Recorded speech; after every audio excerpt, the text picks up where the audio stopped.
It's your boy Tops back again for another live watch along. Tottenham versus Manchester United. Good game, man. Looking forward to it. Not really sure who's going to win, man. I think potentially it could be a score or draw, man, but I'm looking forward to it nevertheless. Big up everyone in the building. Make sure you guys like the video and subscribe to the channel if you are new. All of that good stuff. But yeah, Man United going with Cunha up front and Buemo on the right, Ahmad on the left.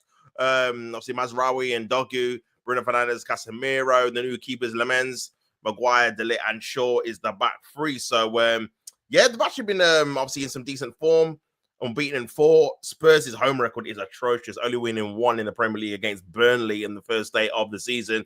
Lost to Aston Villa and obviously to Chelsea last week. Lost to Bournemouth as well at home. Drew in the last minute against Wolves, who have only got 2 points in 10 games. So yeah, crazy, man. So this will be their first kind of big victory if they could get one over the line against a decent level team so far in the Premier League this season. So we'll have to wait and see, man. But yeah, I think Thomas is under a little bit of pressure. I can't lie, bro.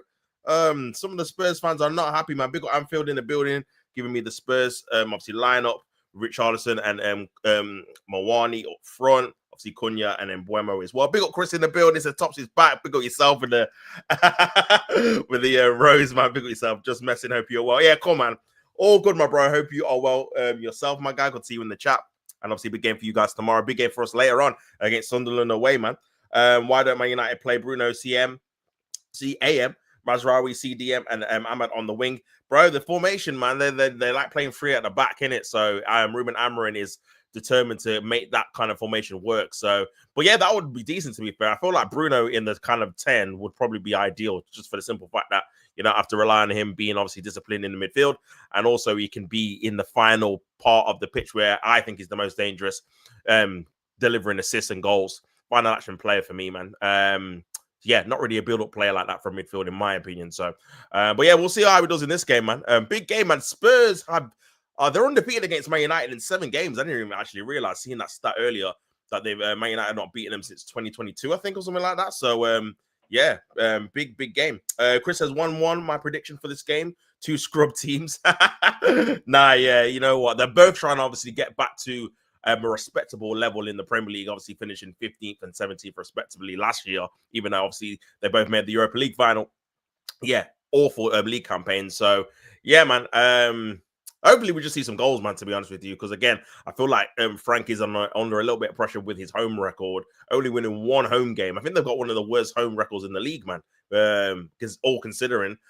Because I'm sure Burnley have won 2 home games. I know Sunderland definitely have. I think Leeds have won 2 home games as well, if I'm not mistaken.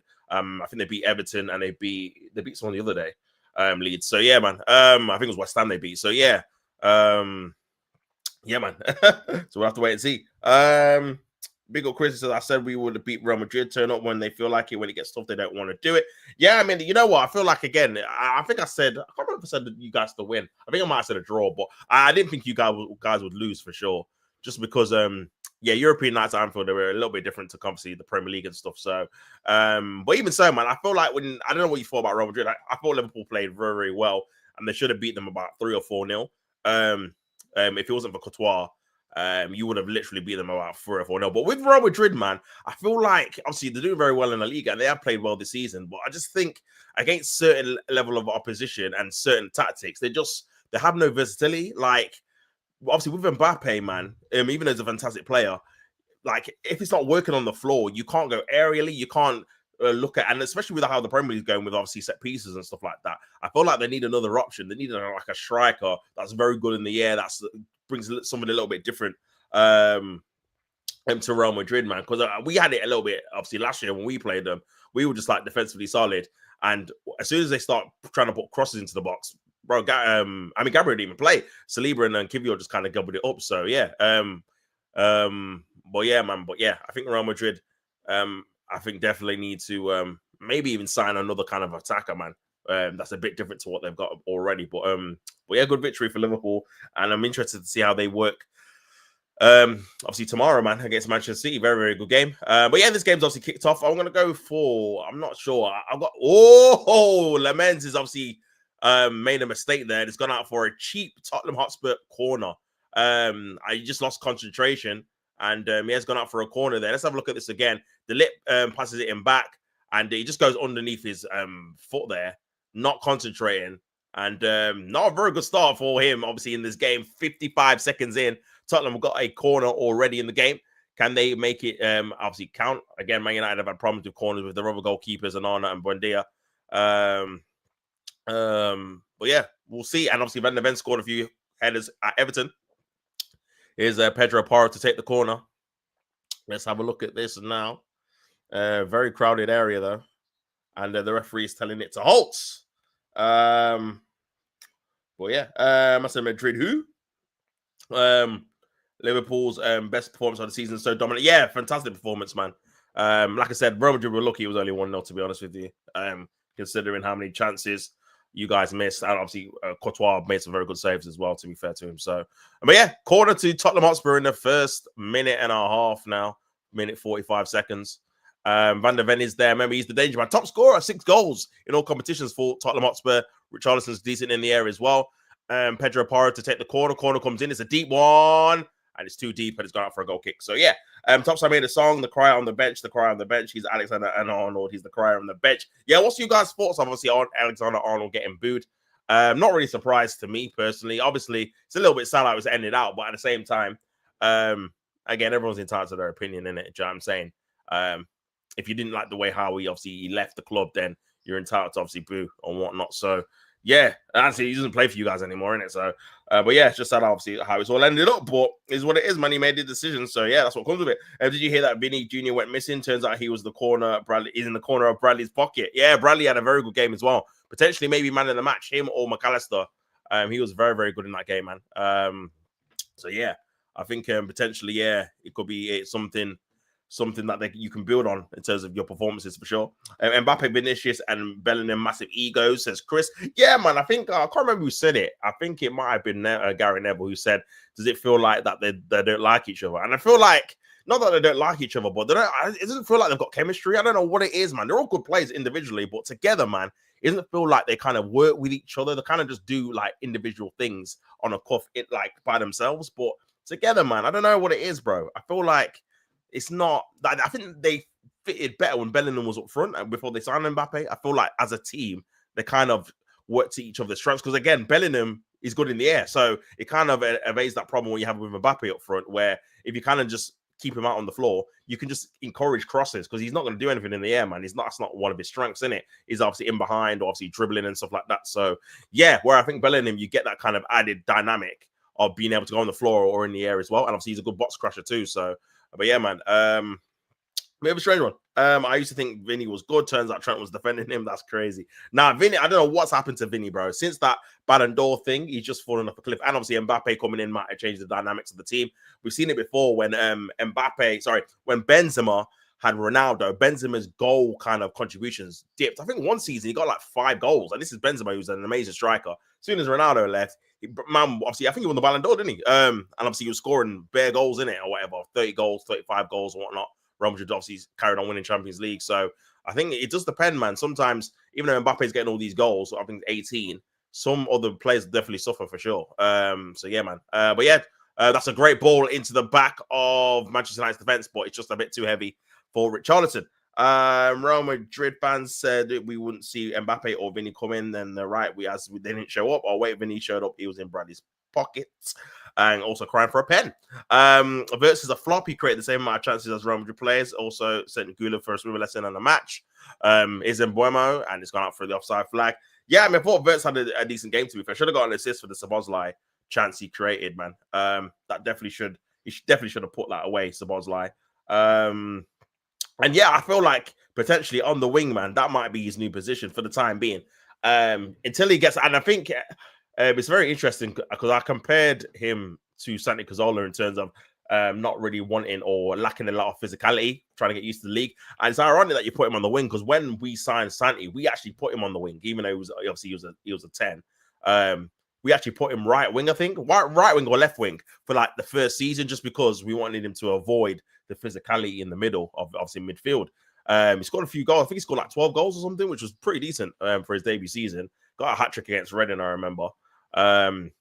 So yeah, and then eventually we kind of transitioned him into midfield when he kind of got used to the physicality. Maybe you got to do that with Verts, man. Maybe just put him out on the wing. He can obviously protect the ball.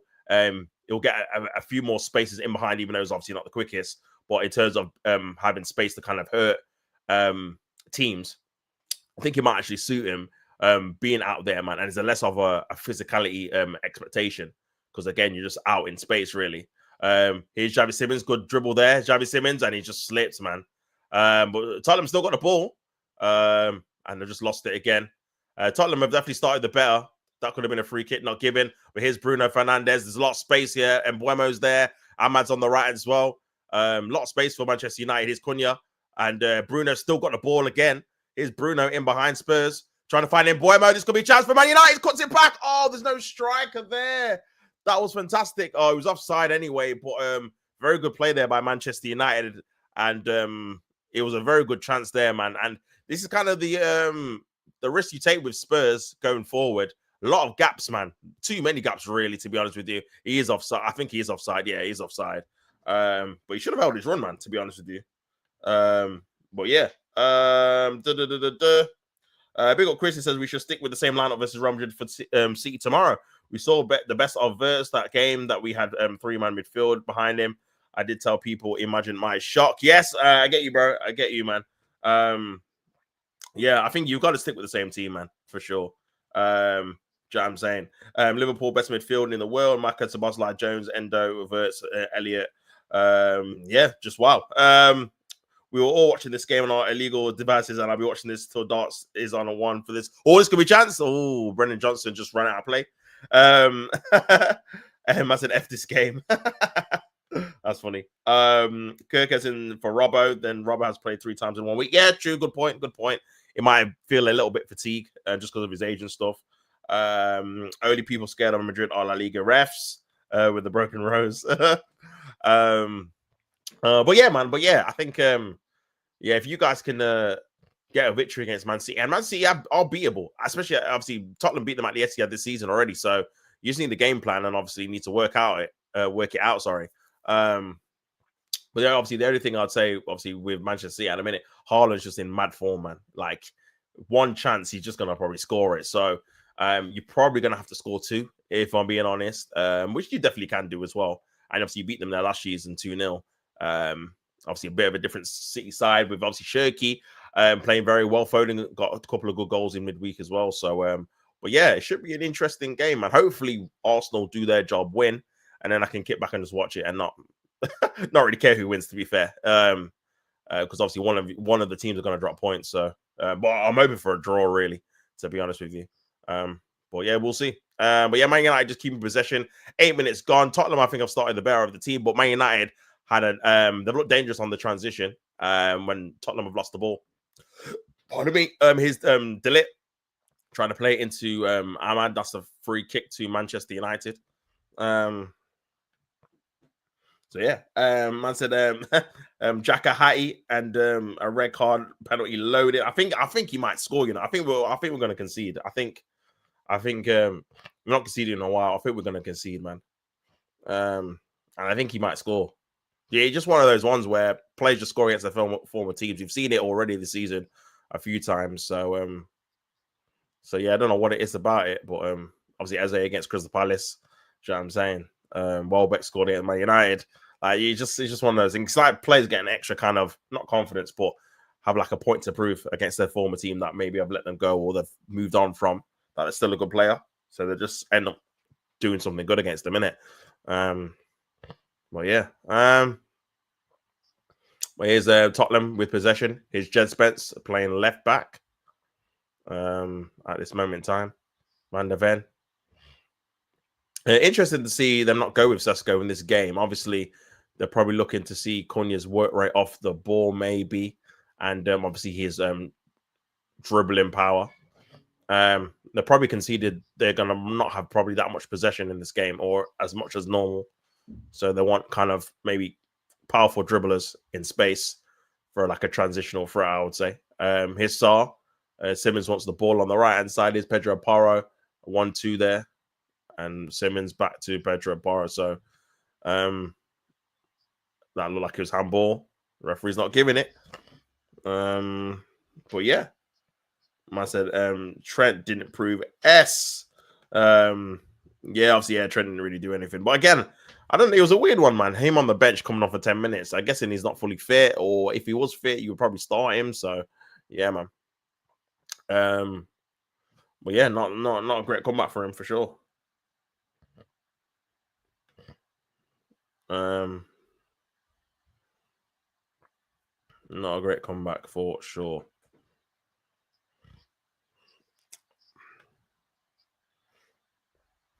Um,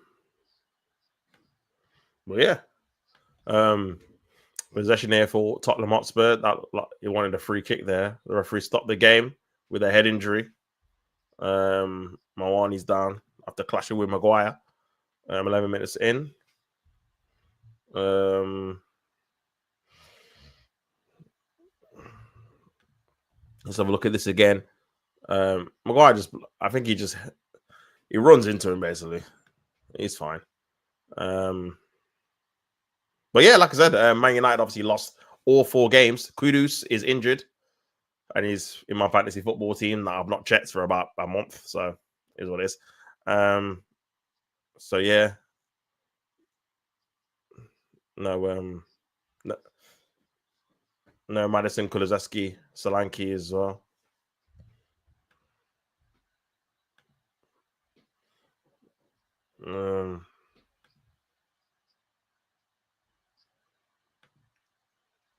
Well, yeah,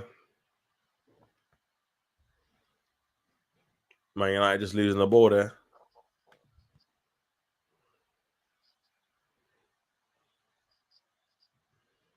Um,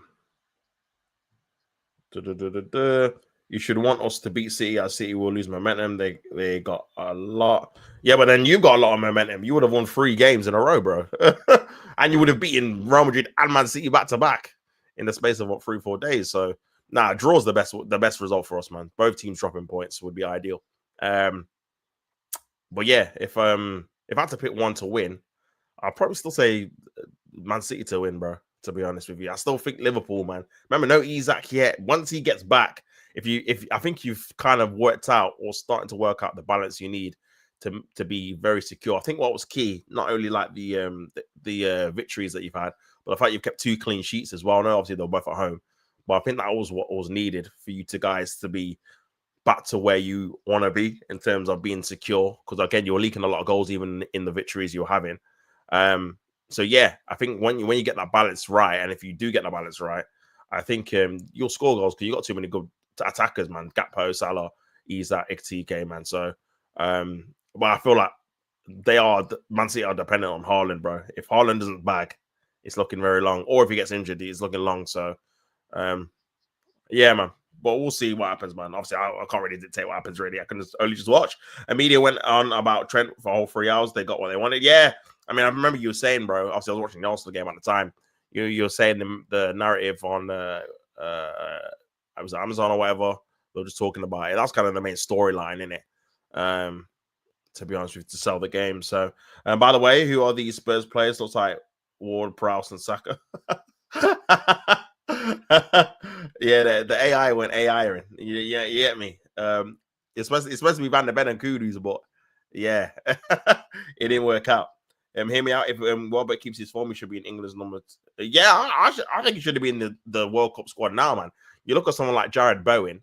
He's in much better form than him, and he can do what Jared Bowen does. He can play on the wing because he played on the wing for Arsenal and obviously for Man United as well, and he can play up front like Jared Bowen, and he's in better form in terms of goal scoring. So yeah, I think I don't know, man. You know, with international football, bro, I just feel like they kind of just make up the rules as it goes along. People say you need to be in form, but then people get picked when they're not in form.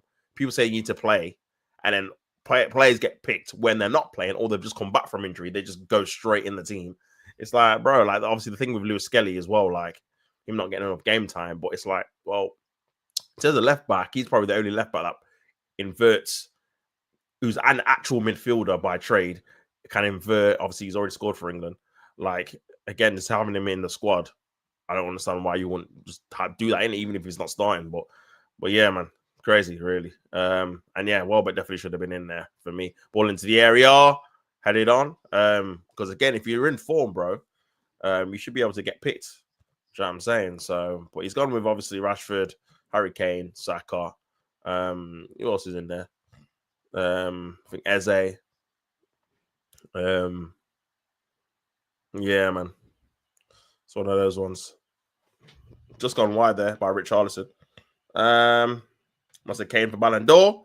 Yeah, if he wins the Champions League, he'll definitely be up there. The flag is meant to be an England one. If not, well better than Tony for me. I couldn't write us about him being in Saudi. Yeah, man. I mean, again, and this is what I'm saying, Chris, as well, bro. Like, obviously, when was it Henderson? When Henderson was in Saudi, he still got picked. So I think it's just favoritism, innit? It just depends if the manager likes you, rates you, whatever. And again, I think Tony brings you something a little bit different that maybe the strikers other than Kane doesn't bring you in it. Because of his hold up play and whatnot. So there's gonna be a chance here. Saw over the top of the bar. I'll throw a Man United goal kick. So yeah, because I do look at the England squad. I just think, well, there's not a lot of versatility. If Harry Kane gets injured, who's going up front? Like Rashford, he's more a wide man, in my opinion, wide forward. Bowen the same. I'm saying there's no, obviously Watkins didn't get picked, which rightfully so, because he's not been in form at all. I think he's only got one goal for Villa this season, man, and he plays up front as striker, which is really bad. So yeah, I can understand him not getting picked, but yeah, you got to look at Welbeck, you got to look at Tony. I think you got to have at least 3 strikers going, man, because you can't just keep relying on Kane. If Kane needs a rest or he gets injured or gets suspended, like, who's going to actually lead the line in it? Do you know what I mean? So, and also as well, he needs to get substituted off. Do you know what I mean? Obviously, people forget that he got substituted off in the Euro final because he was ineffective. He just wasn't getting the ball in it. So, so yeah, man, I think you need substitute options that you're like, well, if Kane's not having a good game, you can actually bring him off for another striker rather than thinking, well, he's already striker in the squad, so he's gonna have to stay on regardless, man. Do you know what I'm saying? So, but yeah, man. Big up, obviously, Vidic in the building. Tops is a fraud. What is Belabor doing in the thumbnail? yeah, the AI went AI in, my brother. It didn't work. It didn't work for me this time, but next time we'll get it right. Well, big up yourself, bro. Welbeck over Watkins over Delap over Tony. Vidic is Saka. Derby just scored versus Blackburn. Oh, raw. So, but Derby in good form, man. Derby in good form. They won the last 3, I think. I seen in the championship. So, yeah, man, that'll be if they beat Blackburn. That'll be 4 in a row. They would have won.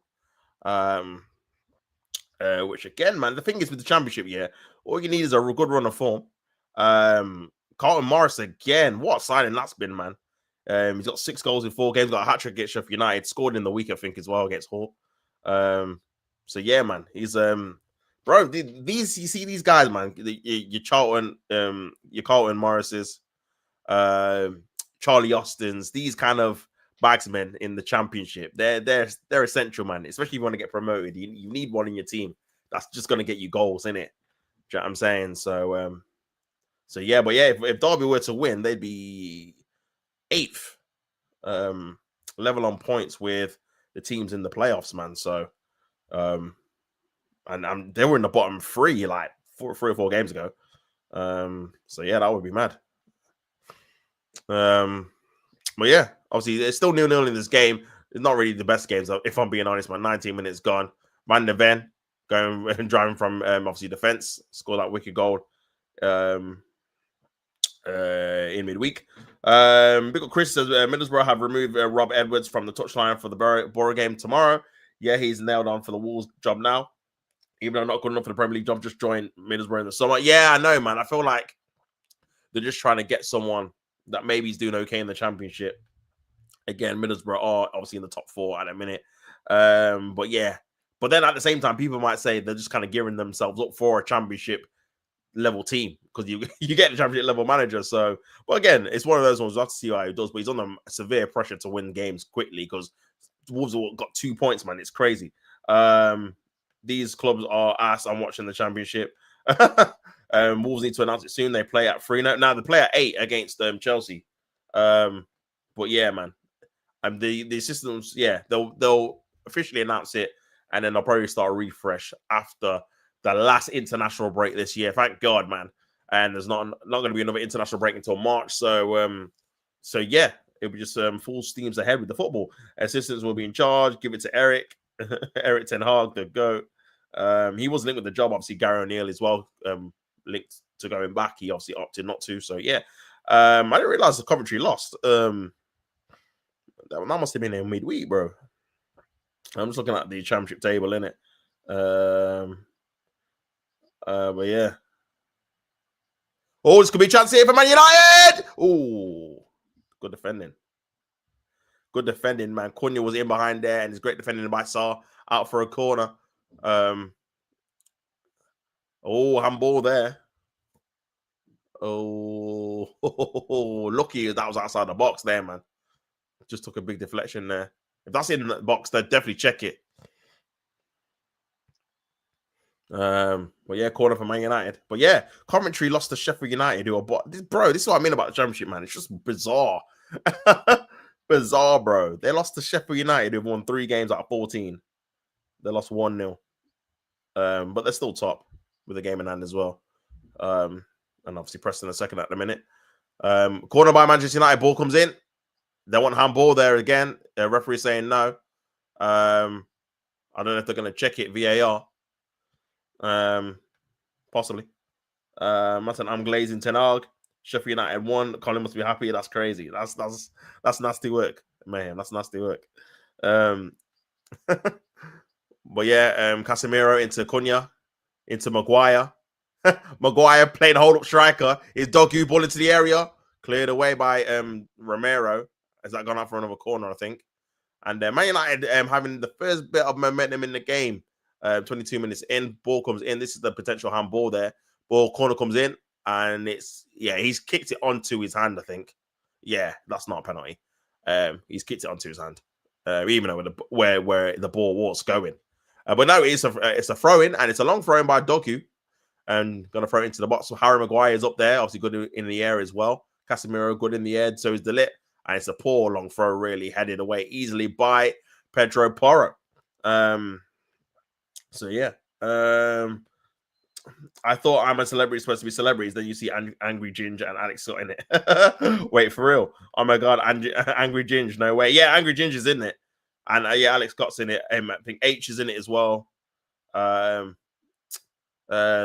woman that plays Whitney from EastEnders, she's in it. I'm trying to think who else is Martin Kemp's in it. Who else is in it? But yeah. But you know what it is, Chris? I feel like they're trying to get the younger audience. Obviously, Angry Ginger is obviously a streamer, so it's kind of like, oh, let's try and get the kind of the younger audience and his audience to kind of watch it. But yeah, man. But yeah, I've never been a massive fan of Marvel Celebrity anyway, personally. I just think it's just the same old, innit? Maybe because it's been going on for so long. But yeah, it's just the same old, man.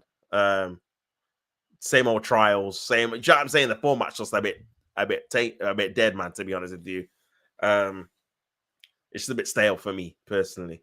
Do you know what I'm saying? You know, the rushing in the food. And it's always very short as well, I feel like. Like 2 weeks, 3 weeks? Like it starts, is it this week or next week? And it's always ending by the start of December. So it's like, it's not even long enough to really invest in like that, innit? But yeah, that's just my thing anyway.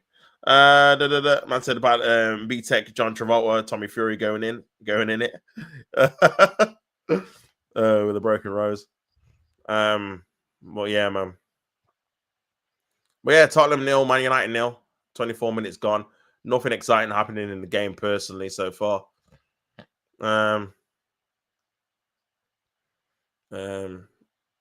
Spurs trying to get the ball forward. But yeah, I think this game at the minute has shown the lack of dominance in midfield by both teams. I think Spurs lack personnel in terms of lacking a Kulusevski, lacking a Madison, someone that can spin on a half turn and make things happen, make things stick. And at Man United, I think just lack the numbers in it. The two in midfield, you're always kind of against the three, really. So you're having to make the two do something great. Here's Ahmad on the right. Nice ball into Mazraoui. Ball comes in and cleared away. And Bruno trying to win the ball back. His nice little 1-2 there by Richarlison. Is Javi Simmons. Nice play there by Javi Simmons. And again, needs a little bit of help, to be fair. There's 4 people on him. But still wins the ball back. And that was actually a decent play by him. Travis Simmons again. He's supposed to be the guy on the half turn, by the way, trying to do something, but he's just kind of stopped. And the Spurs fans are not happy with the lack of tempo. I said, Angry Ginger's Chesney from Corey, from which Chesney, you know. It's Spence, cuts it back, corner to Tottenham, and Angry Ginger is in it. Boys, we know what to do. Conor Main has rumored to be in it with, which makes no sense because only he starts 16th and he has his rematch with Eric with Chris Eubank Jr. the day before, unless he's a later arrival. Yeah, man, it feels like that would be a bit of a rush doing his fight and then going into the jungle. That would be a bit mad. So yeah, I'm not too sure about that one still, bro. Antoinette must make one of the trials football with biting ants everywhere and makes the teams Liverpool and Manchester City. Corner by Tottenham. Corner comes in. It's a heavy one again. Headed away. Richarlison. Here's Bruno. Is Ambuemo trying to send Ahmad away. Spence not dealt with it yet. Ahmad's got the ball, got the better of him, and it's a good defending there by Johnson. But yeah, Spence, man, made a mess of that, to be honest. Made a big mess of it. Looks like it's mess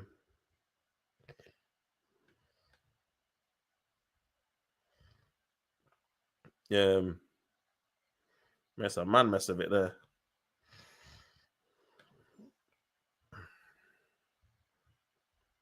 But yeah.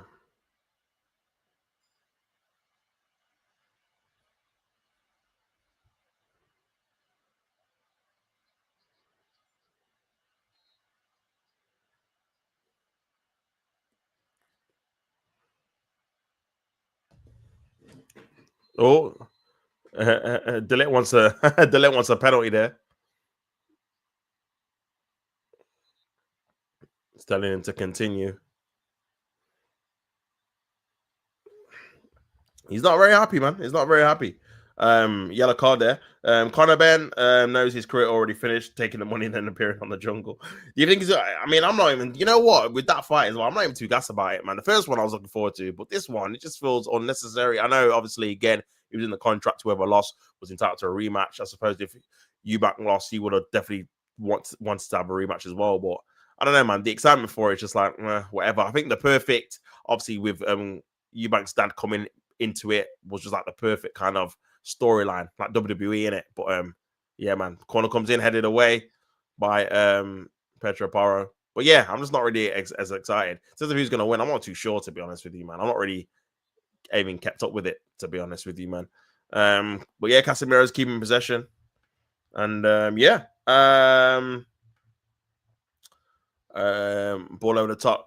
Bremen's not going to get it. Angry Ginger's going to hate that he has to choose between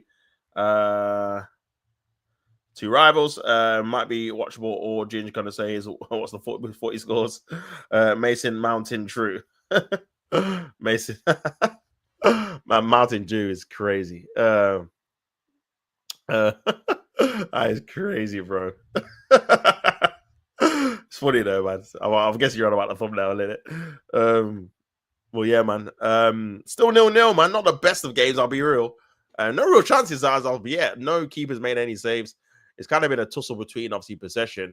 Spurs are trying to, obviously, get through Man United's defense, but lack the speed on the ball, man. Very slow, very pedestrian. Ball over the top, trying to reverse it, but lacks quality. That's going to go out for a throw-in to Manchester United. They need to just kind of fizz it into midfield and just let Javi Simmons kind of turn.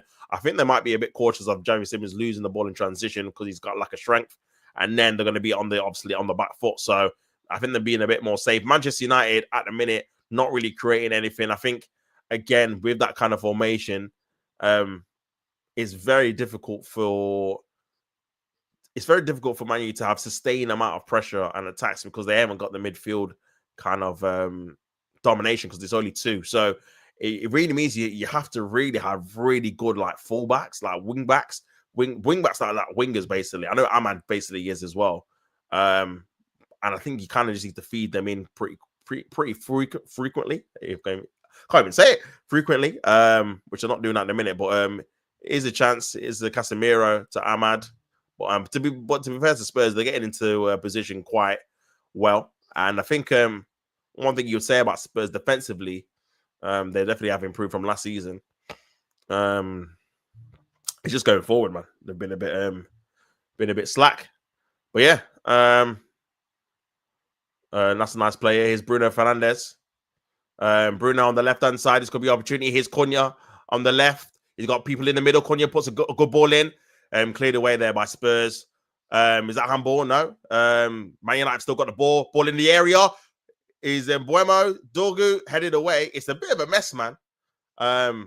Here's Cunha. Nice little 1-2 to Ahmad. Ball into the area. Mbuemo. Oh, he scored! Mbuemo scored. What a header! Oh my days! Mbuemo scored his first real opportunity at goal, and he's finished it off. And he does the shrug. And Manchester United are beating Tottenham 1-0. Great ball in and a great header by Mbuemo to make it 1-0. He scored against Tottenham last year for Brentford, and he scored again for Manchester United. It's 1-0 to Man United away from home against Tottenham Hotspur. Great goal. He scored the first goal at Anfield as well, and then went on to win. So this could be another. Is that offside there? I don't know. Ball into the area. Bit of a mess by Spurs. Didn't really deal with it. Spence headed it away and not clear enough. And then Mazraoui and Ahmad with the ball into the area. He's onside as well. Great ball in and good header, man. But yeah, crazy mess. Crazy mess, man. But a very good finish. And it's 1-0 to Man United. It was an excellent script to the first fight, but now there's been no hype to it at all. Yeah, exactly, bro. The scripts, he was like WWE. He's not wrestling, man. Like the build up, the reveal. Obviously, Eubank Cena coming out the car. Crazy, man. But yeah, at the minute, yeah, man, not great. What's the next? Who's the next Kudus? Don't tell me that's Bergvall. I said, what a mess. He's crazy. Remember, Spurs have got a terrible home record as well, by the way. Terrible home record. Only won one game. I think they've gone behind in every game, bar the Villa game, which they still lost anyway, and the Burnley game. I think they conceded the first goal against Bournemouth and against Chelsea, and against Wolves. So, yeah, not great, and that's poor there by Pedro Porro. It's poor. That was their first shot on target, Manchester United. Nice play. Oh, that's going to be a yellow card. Romero, I told you, he's rash, bro. That's a poor yellow to give away as well, man. Poor yellow to give away. Nice little 1-2 there by Dogu and I think it was Mbuemo. But yeah, Thomas Frank, man, I'm telling you, he's under pressure. He's under pressure already. But yeah, I think Man United. I won't even say they even deserve to go in, but I think they've just got a clinical player, man, Mbuemo. In terms of the goals he can score, man, he can score with his head, he can score volleys and stuff like that. So yeah. But yeah, Bruno to set the free kick. Ball comes in. Maguire's there, headed into an area. Cunha headed gone. This could be a chance here. Cleared away by Spurs. Bruno Fernandes. And it's gone out. I mean, if Man United do win this, it would put them second, 5 points behind Arsenal. Yeah, 5 points behind Arsenal, man. If they do win this game, so yeah, mad, mad how it's turning around. I can't lie. Ramirez did well there defending against two players. Here's Van der Ven. Oh man, tried the running gimmick, ain't gonna work. Here's Casemiro, and Van der Ven just about recovers and clears it away. But yeah, man, I thought you could run out from the back again. It's funny. But yeah, man.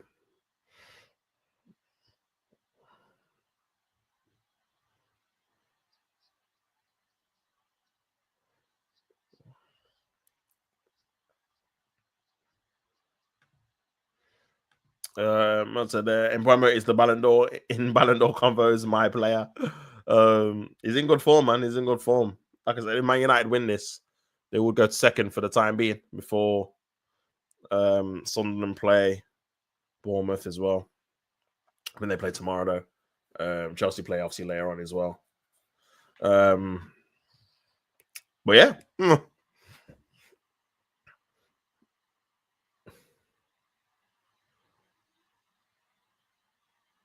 Is Pedro Porro.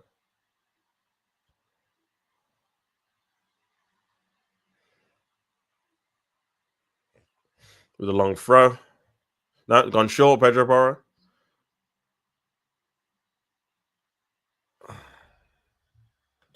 It's gone out for another Man United throwing actually.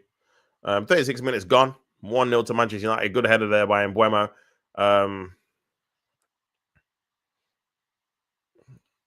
But yeah. And Man United just taking their time. But yeah, I didn't realize that's read a stat that Spurs have only won 3 Premier League home games this calendar year. We're now in November. That is crazy. Obviously, Arsenal won 4 this season. Yeah, no. Have we won 4? Yeah, we won 4 this season. We beat Crystal Palace, West Ham, Nottingham Forest, and Leeds. Mad. But yeah, here's Brendan Johnson. That's going out for a goal kick. Yeah. Good defending there by Dogu. Yeah. Yeah, Brendan Johnson, man. I don't know. I know he scores goals, but as an actual winger, man, very basic. Very basic, man. But yeah, 38 minutes gone. Man United are winning 1-0. Spurs, I'm not doing anything. Especially, yeah, it's a problem, man, to be fair. Um, it is a problem, man. They just don't look like they're going to score. It's weird. Um, they don't really create chances either, to be honest with you. So, for the games I've seen anyway, the Chelsea one, obviously, last year, and this one so far, Man United have been very comfortable. Obviously, I think they can still get back into the games only 1-0, but they need to up the tempo of their passing and take a few more risks, man, in the final third as well. Long goal kick there by Vicario. He's gone down there. Headed back. And that's a free kick to Spurs.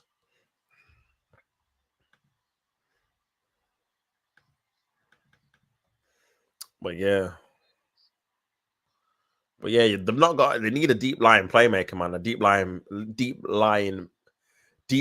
deep line build up player. Because Pauline is a DM, Sar's a DM. They're DMs, man. They're not going to build up from deep from midfield to try and get the ball into Javi Simmons and the attacking players. So they're having to go out wide. But Man United are very, very covered out wide because they've got the wing backs as well as the wide 10 covering and defending. So I think they kind of need to either go over the top, but the ball's not been good enough, or just pass it quicker, man, in the triangles.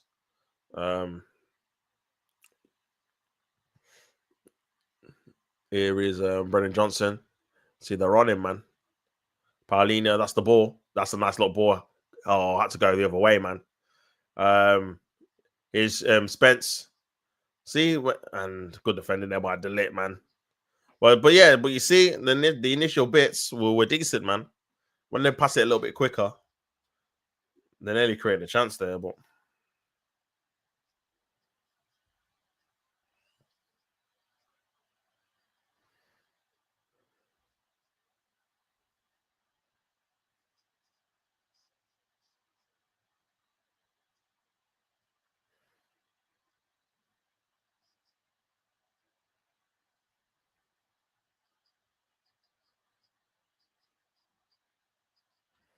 yeah.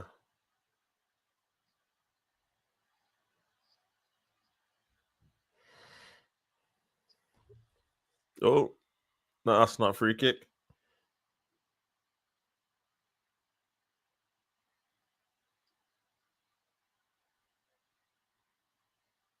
Oh, it's gonna be a chance.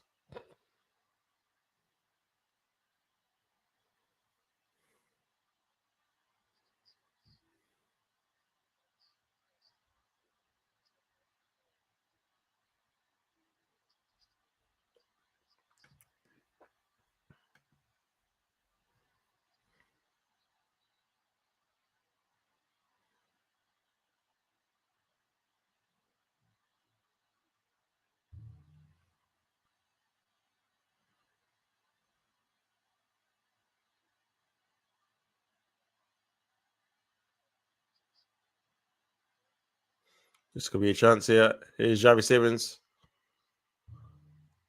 Ball in the area. Cleared away.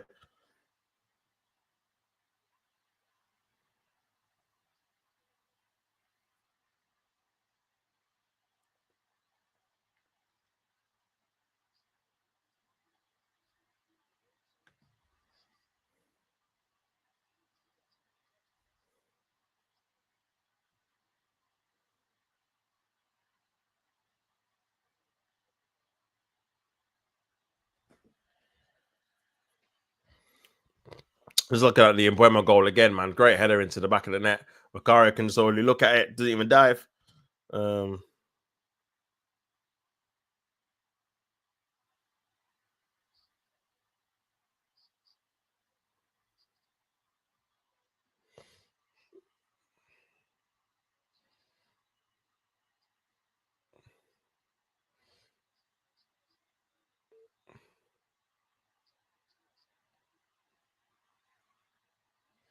And that's not foul. Cleared away.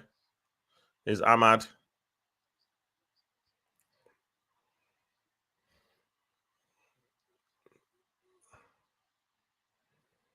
Embuemo just loses the ball. He's Siemens. He's looking okay, a bit better, but you need to get him further to the final third, man. I think. This could be a chance here. Here's Brett. Oh, Moani. That's a corner. Corner ball.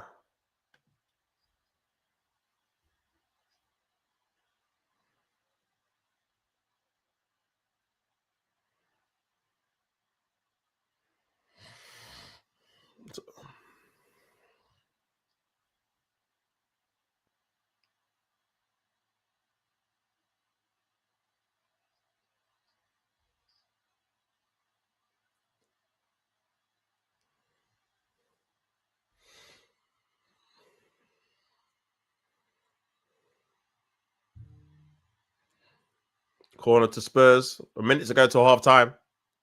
Here's Pedro Porro ball into the area. Headed away. Here's Pedro Porro again. Ball in the area again.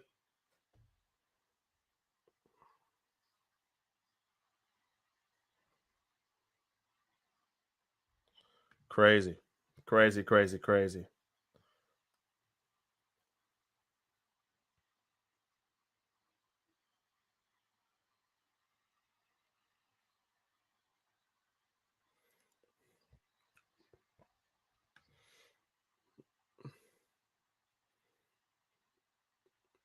Cuts it back. He's Spence. Saw. That's like 1-2 there. Johnson.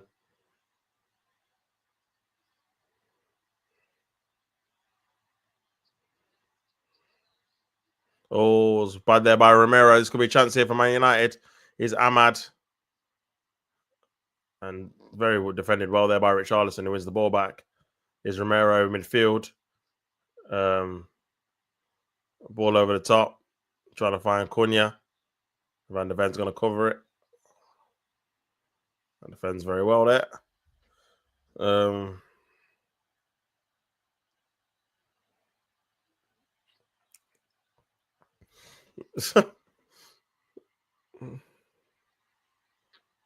Spence. Ball over the top. Nice, great pass. Here's Brennan Johnson. Here's Pedro Porro. Ball over. Oh, that is so bad. That is so bad, man. You got to fizz that in. That it just wasn't set up for a chip pass. And that's it. Half time, people. Man United are winning the game. Spurs are losing another home game. And it's a Brian Mbeumo with the fantastic header crossing by Ahmad. And Brian Mbeumo finished it off. His sixth goal of the season, the player of the month as well, to make it 1-0 to Manchester United. Tottenham have not troubled the goalkeeper Lamens at all so far. Man United very comfortable. And Spurs need to do something different in the second half, need to quicken up the play, need to pass a little bit quicker for them to gain anything from this game. Otherwise, they're going to lose it 1-0 or even by more because they just don't look like scoring at all. Man United have been very comfortable. And if anything, I can see Man United scoring another goal before Spurs do at the minute, the way things are going. But big up everyone in the building, man. Make sure you guys smash the like button and subscribe to the channel if you're not already. Wolves have agreed a deal to appoint Rob Edwards as their new manager.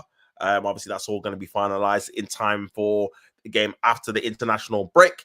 So yeah, that's obviously a new manager in the Premier League. So we have to wait and see how he does, man. But yeah, Manchester United would be on their route to going into second place, even if it's for a short period of time. Obviously, no other team has played in the Premier League apart from obviously Spurs and Man United. So yeah, we'll have to wait and see if they can obviously stay there. But a good official away performance so far, man. I can't lie, like in terms of not giving anything away defensively and taking your kind of one chance you've got going forward, man. So yeah, I said hold that you bomb Romero, hate that bomb so much. Yeah, I think he has not been great this season. I mean, sorry, not been great this game. Romero obviously got that yellow card against Dogu and yeah, gave the ball away there, man, towards the end of the game, man. But yeah, Spurs, man, I can see, you know what, after watching this game and the Chelsea game, I know people say, oh, well, they were third or whatever. I can see why their fans are moaning in it, to be fair. Watching the football, man, they don't even have a style in it, like going forward. I don't know what they're trying to do. Like, are they trying to get in behind? Are they trying to have fullbacks overlap on a regular basis? Are they trying to go through midfield? Is the striker asking to kind of run the channels? Are they trying to put crosses in for the striker to head aerially? Like, there's no kind of like game plan in play, if that makes sense. So yeah, I can see why. Because they've not created. They're at their home stadium. They've not created one chance yet. Do you know what I mean? That's one half of football. Man United not been amazing in terms of, not had to be. They've just kind of been efficient, defensively, kind of not switched off or anything. And they look comfortable, bro. This is probably the most comfortable they've looked in a away game, probably under Amorim, if I'm being honest, man. I'm trying to think of another away game where they've looked comfortable. I know obviously they beat Liverpool, but Liverpool had loads of chances in the game. Obviously, Nottingham Forest obviously ended up drawing as well, so they had chances too. But yeah, man. Because yeah, Spurs have not offered a threat at all, man. But I do feel like they suit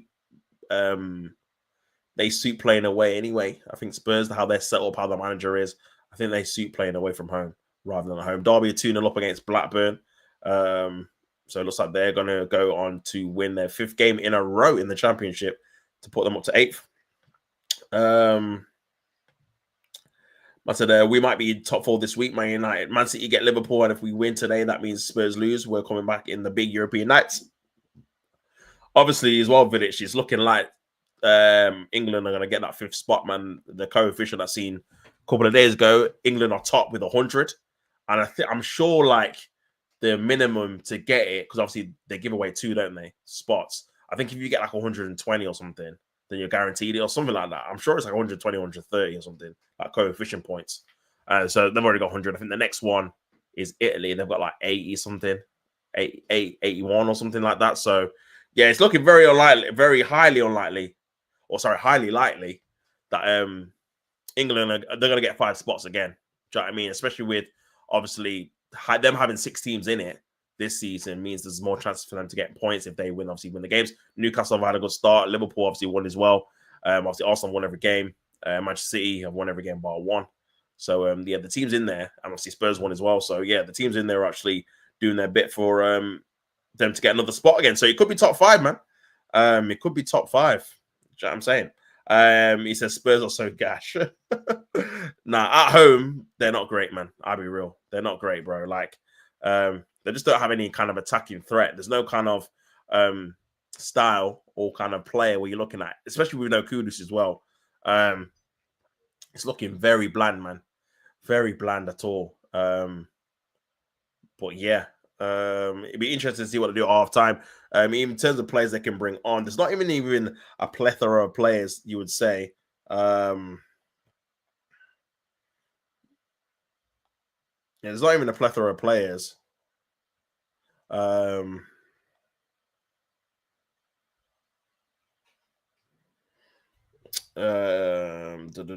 there's not even a plethora of players that can really bring on. I don't think. I think they've got Obear, who again, I don't personally think he's good enough quality for a squad personally. But he's obviously on the bench. He's like a winger.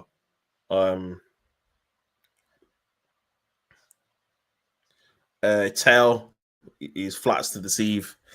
Benton Core maybe for a bit of midfield balance. And that's about it, bro. So they don't score that many, man. I know they've scored. The thing is, they've scored a decent amount in the league. I think they've scored the same amount as Arsenal, I think. But I don't know, man. I feel like scored 17 goals. Arsenal got 18. But I feel like they just score in one particular game. So they'll beat a team 3-0. They beat Everton 3-0. But then they won't score against Bournemouth, or they'll score one against Villa, or one against Wolves. But then they'll win another game 3-0. Do you know what I mean? It's not really spread out evenly. So, yeah, man. But yeah. But yeah, Man United are actually joint second top scorers at the minute.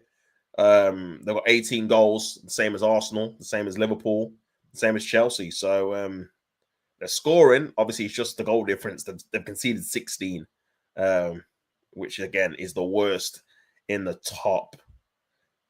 Only Leeds, Burnley, West Ham, Nottingham Forest, and Wolves conceded more goals than Man United, man, in the league. So yeah, defensively they need to. That's bad. 16 goals in 11 games is a lot, man. To be fair, but they had a bad start, I guess. Well, yeah, just have a look at the goal again. Ball in by Ahmad, and it's a great header there by Wemo. I think he tricks the goalkeeper because the way it's set up, it looks like he's going to head back towards goal for the far corner, where obviously Vicario would anticipate to die, but he actually goes near post. Because you don't really see many goals like this, like headers like this, where they're in that position. In this position, they normally go back towards goal, not really near post. So I think that kind of takes him off guard. But it's a fantastic finish, though, man. The accuracy to get it into the corner of the near post and the power and direction. Very good header, man. And Van de Ven not happy with Sarr, telling him to obviously go forward. But yeah.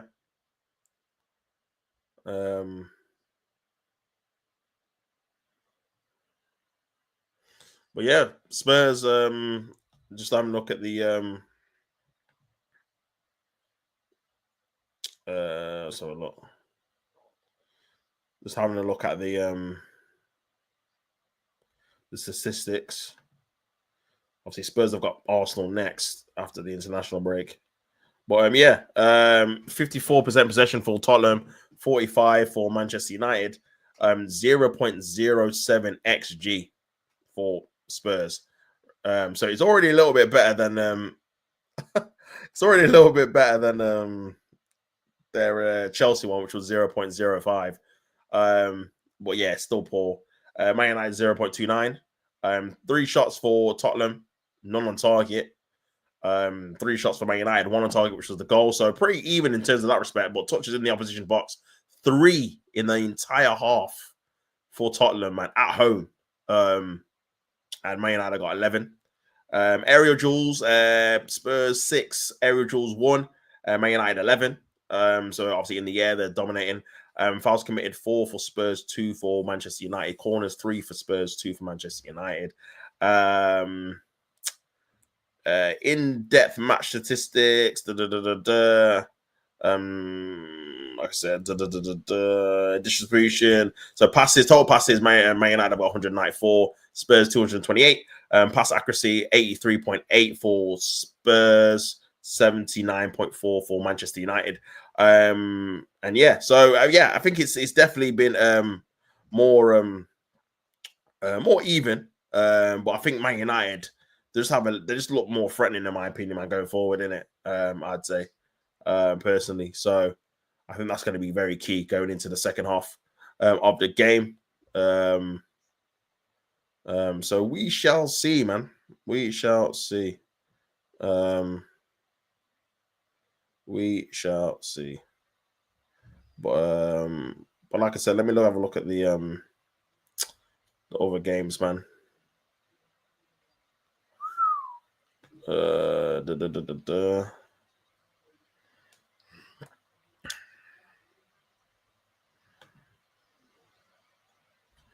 So 3 o'clock games: Everton versus Fulham, West Ham versus Burnley. So I'll probably watch the Everton game, and obviously Arsenal play at 5:30, and then Chelsea are play at 8 o'clock against Wolves at home at the Bridge. So you'd expect them to win that.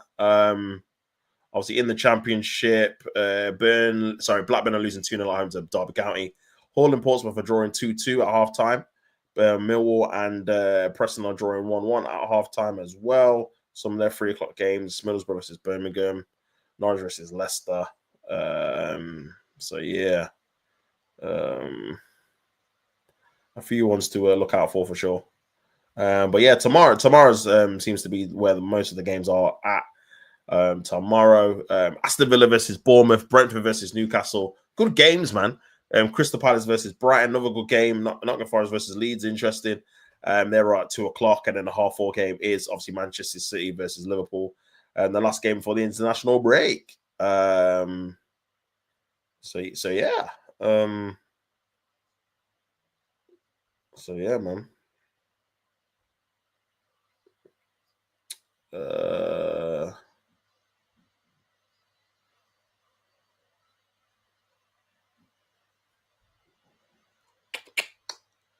Obviously, Coventry got Stoke away.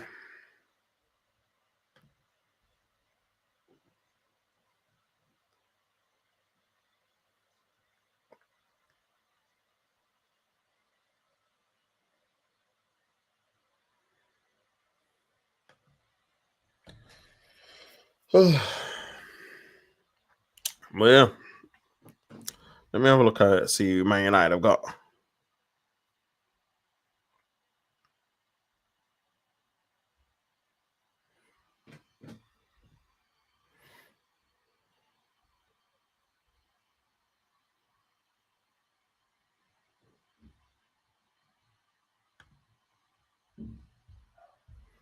Man United got Mount on the bench.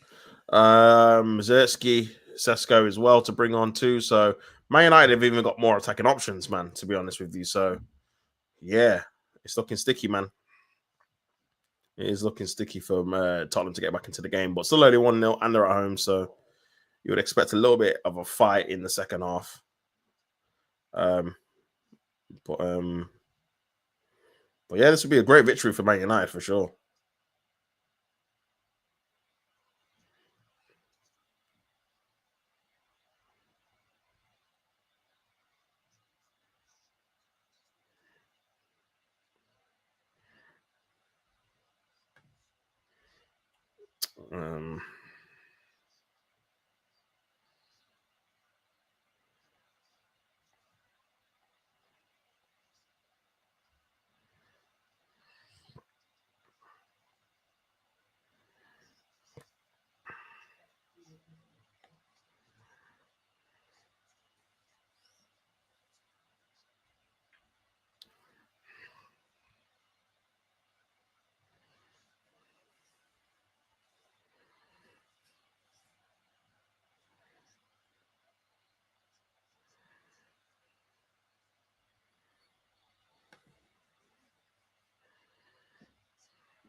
So yeah, Moani getting substituted off. That must be 007, man. Surely That's got to be 007. That's got to be 007, man, for him. Uh, in the league, anyway. But yeah,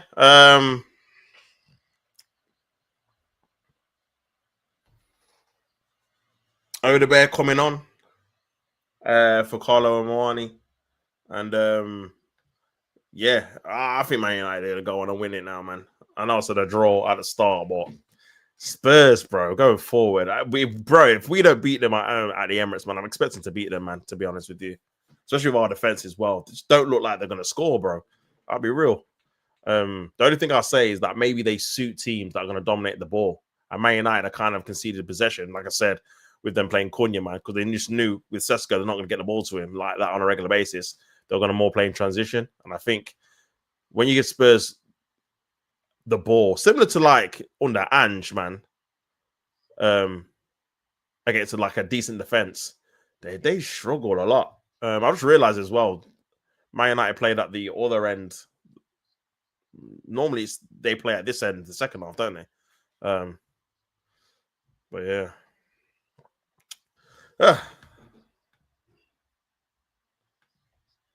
But yeah, but Mbuemo's got 6 goals. 5 in the Prem, I think. Cleared away.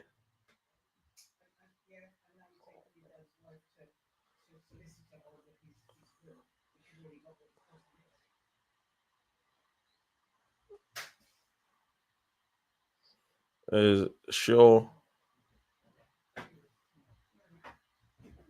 Is Bruno. Ahmad. But he's got to be offside, surely. No flag, no free kick as well. Here's Van der Ven. Like I said, Tottenham needs to speed it up, man, for sure. Here's Saar. You got Richarlison there. Here's Alderbert, I think it is, on the left. Back to Saar. But yeah, they just need to quicken up the tempo. And create more problems, man. Ball into the area. Here's Richarlison. Oh, good. He's offside anyway, but good defending by Maguire. Good defending by Maguire, man. But yeah, that looked like he was offside anyway. Yeah, he was.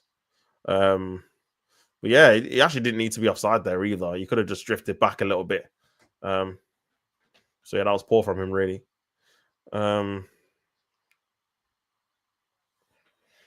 yeah. Obviously, Man United taking their time now with the goal kicks and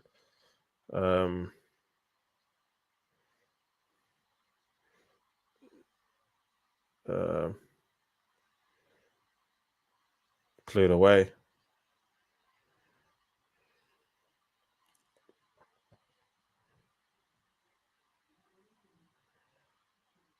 Oh, this could be a chance here for.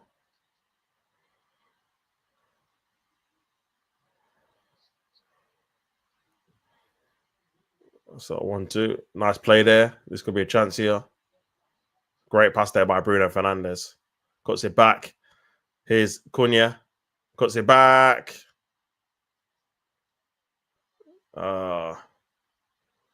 Here's Mbuemo. Ball into the area. Airing it away. Casemiro. Here's Richarlison. Here's Javi Simmons. Here's Pedro Porro. Ball into the area by Pedro Porro. Too heavy, man. It's poor, man. It's poor. They just lack of ideas. They're putting in crosses and they've got no people in the box. But it's just basic, man. Like that's easy to defend. They're just hopeful crosses into the box. He needs a bit more guile, a bit more innovation, man, in his attack. Do you know what I'm saying? I know obviously the quality of players aren't the best, but at the same time, you need to kind of work to your strengths a bit more, innit? But yeah, Man United are comfortable at the minute, man. I can't see them not winning the game at this moment in time, unless they make a mistake. Because Spurs I can see the free kick there, but yeah, Spurs are average, man. They're not great at home anyway.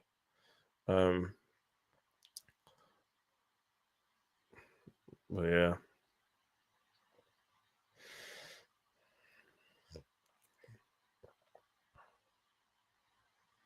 Yeah, that was a free kick there.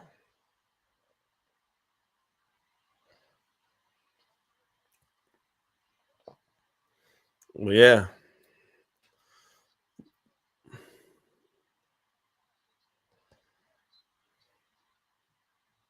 Man United got the free kick.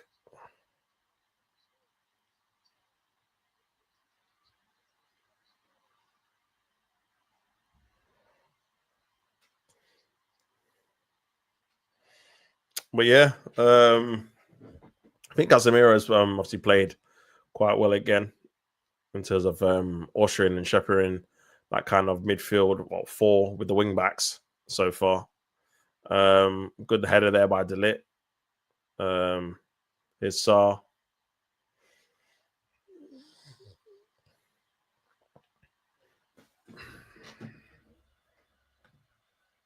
Um,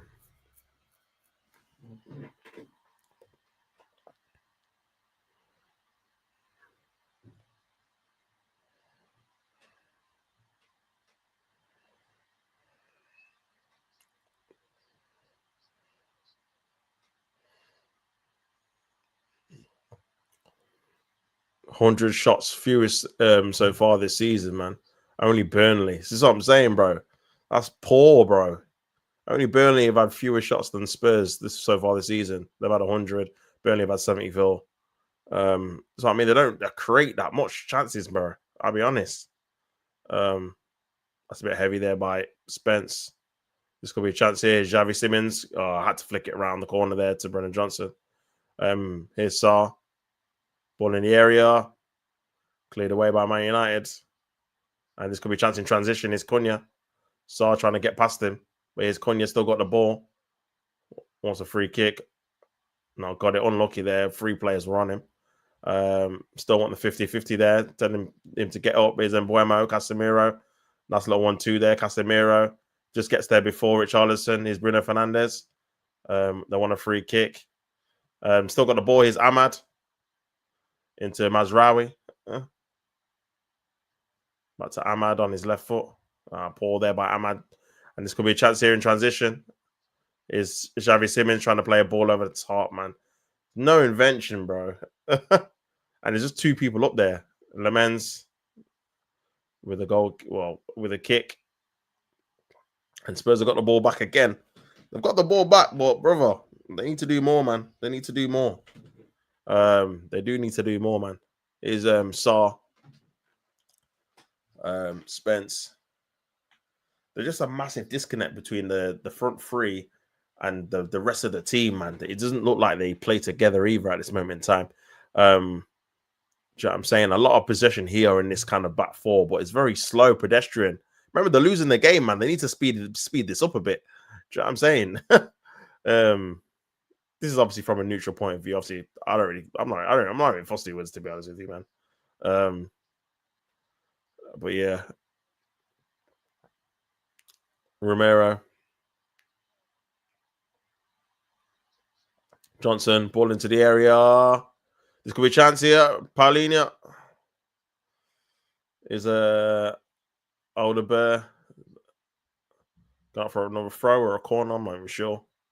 But a bit more faster there, and they're creating a chance, but it's a throw in. Back to Spence, playing left back. Back to Alderbear on his right foot, ball into the area. Great ball in. Oh, great save, man. He's onside as well, Romero, with the flick. And it's a fantastic save there by Lemens. Good ball in there. Ball into the area. And yeah, maybe he should have just. It's a fantastic save there by the keeper. Fantastic save. Corner comes in again, cleared away by Casemiro.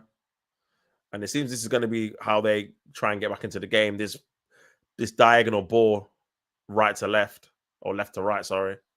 But Paul by Simmons. Wins the ball back good, though. Simmons. And that's a free kick. Foul by Cunha. And Spurs are going to get they're getting a little bit of momentum here.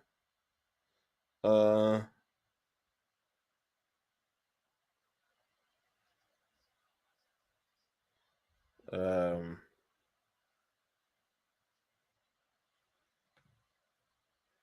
Big up, bro. Long time no see, man. Big up, Kurt, in the building. Hope you are well, my brother. Hope you're good. Obviously, just watching this game at the minute, Man United winning. Spurs building a little bit of momentum in the game for the first time, but yeah, just tested the keeper there. Lamens with a fantastic save from Ramiro's flick from an Alderbert cross.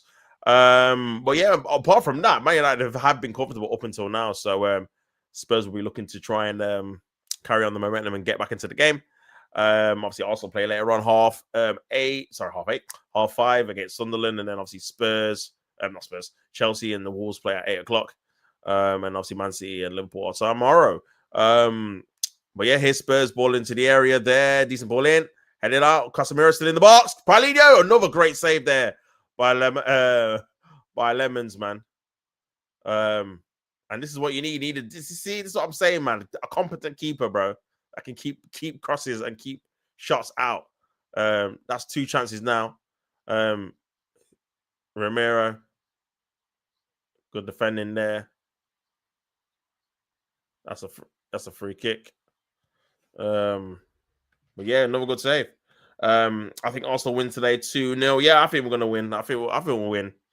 Yeah, I'll say 2-0 as well, bro.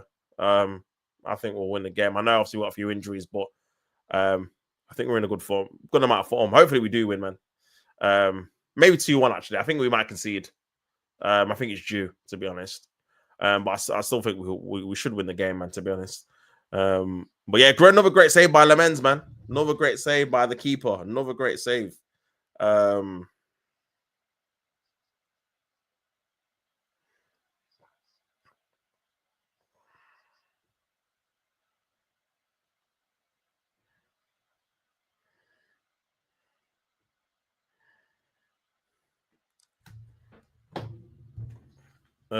But yeah, Spurs have got a little bit of momentum at a minute.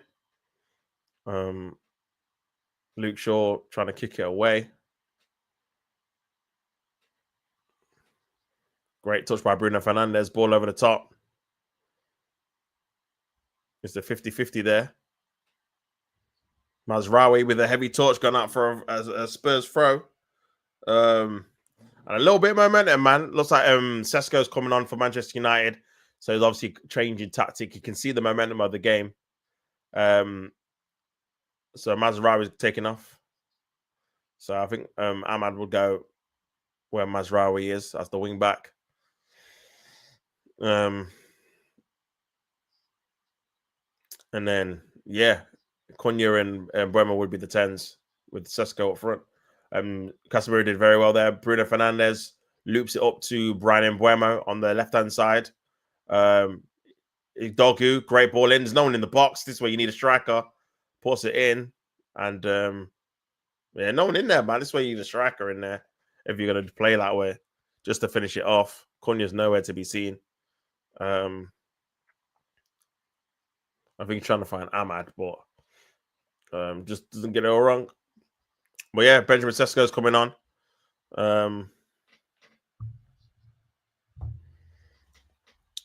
Sheshko is in.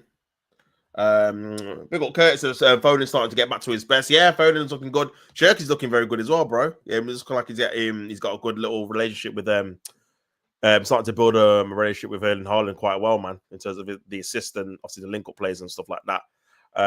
So yeah, Man City, bro, I'm telling you, Donnarumma, that signing, man, definitely has stabled your defense as well. Not even just in terms of like personnel-wise, but just in terms of stability, man. Someone that's just confident, knows what he's doing, experienced. And even obviously, again, he's not as good as kicking as Edison. He's just a different type of keeper, in it, more of a presence. So yeah, man, I think City. Obviously, the only kind of worry, like I said, you kind of need Foden definitely to be scoring more goals, just so the bird is not all on Haaland. Even though Haaland's obviously been amazing this season as well. If you can obviously get him chipping in with a few more, then you've got a few more options for you to score in obviously the games coming up in it and whatnot. But yeah, I'm not sure if Rodri's back yet. But yeah, I think you know what, Gonzalez has looked okay as well. You know, in the 6, I think he's played okay this season as well. To be fair, so but yeah, big game tomorrow, man. I think I'm not sure, man. I'm not sure who's gonna win. I got a feeling it could be a draw. But yeah, we'll have to wait and see. That's why Shirky and Foden got to be in the start 11 because they can score goals. Yeah, I agree, bro. I agree. They're both chipping in help. Do you know what I'm saying? They're both chipping in. Now that's very key, man. I think obviously having Haaland in there scoring all the goals is great. And obviously, again, like I said, I think earlier in the stream, man, at this moment in time, it's like he gets one chance and he just scores it, man. So that's obviously a very good player to have in your ranks for sure. But obviously, not only that, you kind of need other players as well. If he's having not even having a bad day, but obviously it's not falling for him, that they can chip in and score as well, man. Because you just got more options, haven't you? Do you know what I'm saying when it comes to players scoring and stuff. So, but yeah, man. Like I said, man, I think you can't rule any of the teams out of the title race, man. It's so early on, man. So early on. I think again, just because of social media, I think obviously fans, especially when it comes to like Twitter, and it obviously the whole point of social media is to say bold things, to say things that are final, that something's over or something's won or something's done, even when there's only been a minimal amount of time. Do you know what I'm saying? Only 10 games out of 38. It's not like it's like 28 games, and even then would still be early to say it. Do you know what I'm saying? Because a lot of things can happen in 28 in the next 10 games out of 28. So yeah, man, I think it's far from over, bro. Honestly, far from over, man. To be honest with you, because Arsenal will drop points again. We will lose another game, at least one more game. Probably a few more, to be fair. And obviously City and Liverpool will drop more points as well, man. It's just who's going to drop the least out of the teams. Do you know what I'm saying? So, but yeah, if Man United win this, they go to second place. Albeit maybe for the day or till the end of the day. But yeah, but Tottenham are going trying to get back into the game. It's Richarlison trying to play a ball in, and they want a penalty. They're not going to get it. Here's a Cunha. Good defending there by Spurs. They won the 50-50 there. Great pass there by Poirot into Richarlison. He's got to be offside. 1v1. Brendan Johnson scores. He's got to be offside, man. And he does a good finish, but yeah, that was so obvious. Actually, a good build-up play though, man. Started by Pedro Porro into Richarlison. It was a good ball, but he just waited too long to release it, man. Won the 50-50 Pedro Porro. Nice visiting ball, and he needs to do it then. It doesn't even need to be offside, really, man. It was a good finish, but yeah, it was very, very offside, man. Savio and Doku don't score. Yeah, they don't, man. They're not goal scorers at all, bro. They're wingers. They're like your old school wingers, man. Back in the day, that they're just direct wingers that put balls into the box, create chances. But in terms of actual goals themselves, they're gonna get you probably less than 5 a season, man. Unfortunately for them. So yeah, you kind of need players from other positions to chip in with at least 10 to 15 to help out Haaland, who's probably going to get 35 to 45 comps in it. So yeah, I get it, man. People say Haaland just scoring isn't sustainable. He's been doing it for 4 years. He's not done it. Yeah, no, I hear it, man. I hear it. I mean, him scoring, listen, he'll get you loads of goals. I think obviously the issue is there is going to be 1 or 2 games where he's not going to score, obviously, and you kind of need someone else to score in that position. And at a minute, obviously Foden was starting scoring midweek or whatnot. It was looking like for example, the Villa game was an example. Obviously he didn't score that game and he ended up losing the game. So yeah, I think him not scoring is not a problem. I think others just chipping in other games as well. Will obviously be the key, man. But yeah, we'll see, bro. We'll see if that happens. But yeah, big up Curtis says, why are Tottenham so bad at home? I have no idea, bro. Honestly, I feel like for me, yeah, Thomas Frank still has a little bit of like the Brentford mentality in respects of like very happy to contain. Obviously, but the thing is, last season at Brentford, their home form was really, really good. They were scoring loads of goals, but again, different type of players, different mentality, I guess, as well. But with Spurs, I think he's good at setting up teams that can nullify other teams. And then go for the kill. That's why I think their away record's good because they sit up, they're very compact, very hard to beat, and then they obviously score from a set piece or they score from a goal in the transition and win the game. But I think at home, you need to take the game to the team, and they struggle to do that, man. To be honest with you, they struggle to do that, to open up teams on a regular basis. But yeah, only 1 win, man, all season at home, which is crazy considering November now. And like I said, teams like Burnley and Leeds have got more than one home win. Good defending there by Harry Maguire. They want handball. Referee's not going to give it. Man United just need to kind of ride the storm here a little bit. That's a free kick to Man United. Ramiro, very lucky, man. He's on the yellow card as well. Was having a look at the handball. Nah. I mean, he swiped. I don't think he swipes the ball. Where he's swiping, I don't think it's a penalty, personally. He's swiping Richarlison to move him out of the way, and I think he hits his hand. Yeah, he's not pushing it away. But yeah. Corner. Long kick goes in, but it's collected by Vicario. 65 minutes gone, people. Still 1-0 to Manchester United. Spurs have been the better team in the second half, but are yet to open the scoring for themselves. Man United still lead 1-0. Benjamin Sesko's come on from Mazraoui. Not really been in the game as of yet. Destiny Doggy is coming on for Pedro Porro. So it looks like Doggy will go left back. Spence will go right back. So they'll have natural kind of fullbacks for the first time in the game. Kurt, I'm just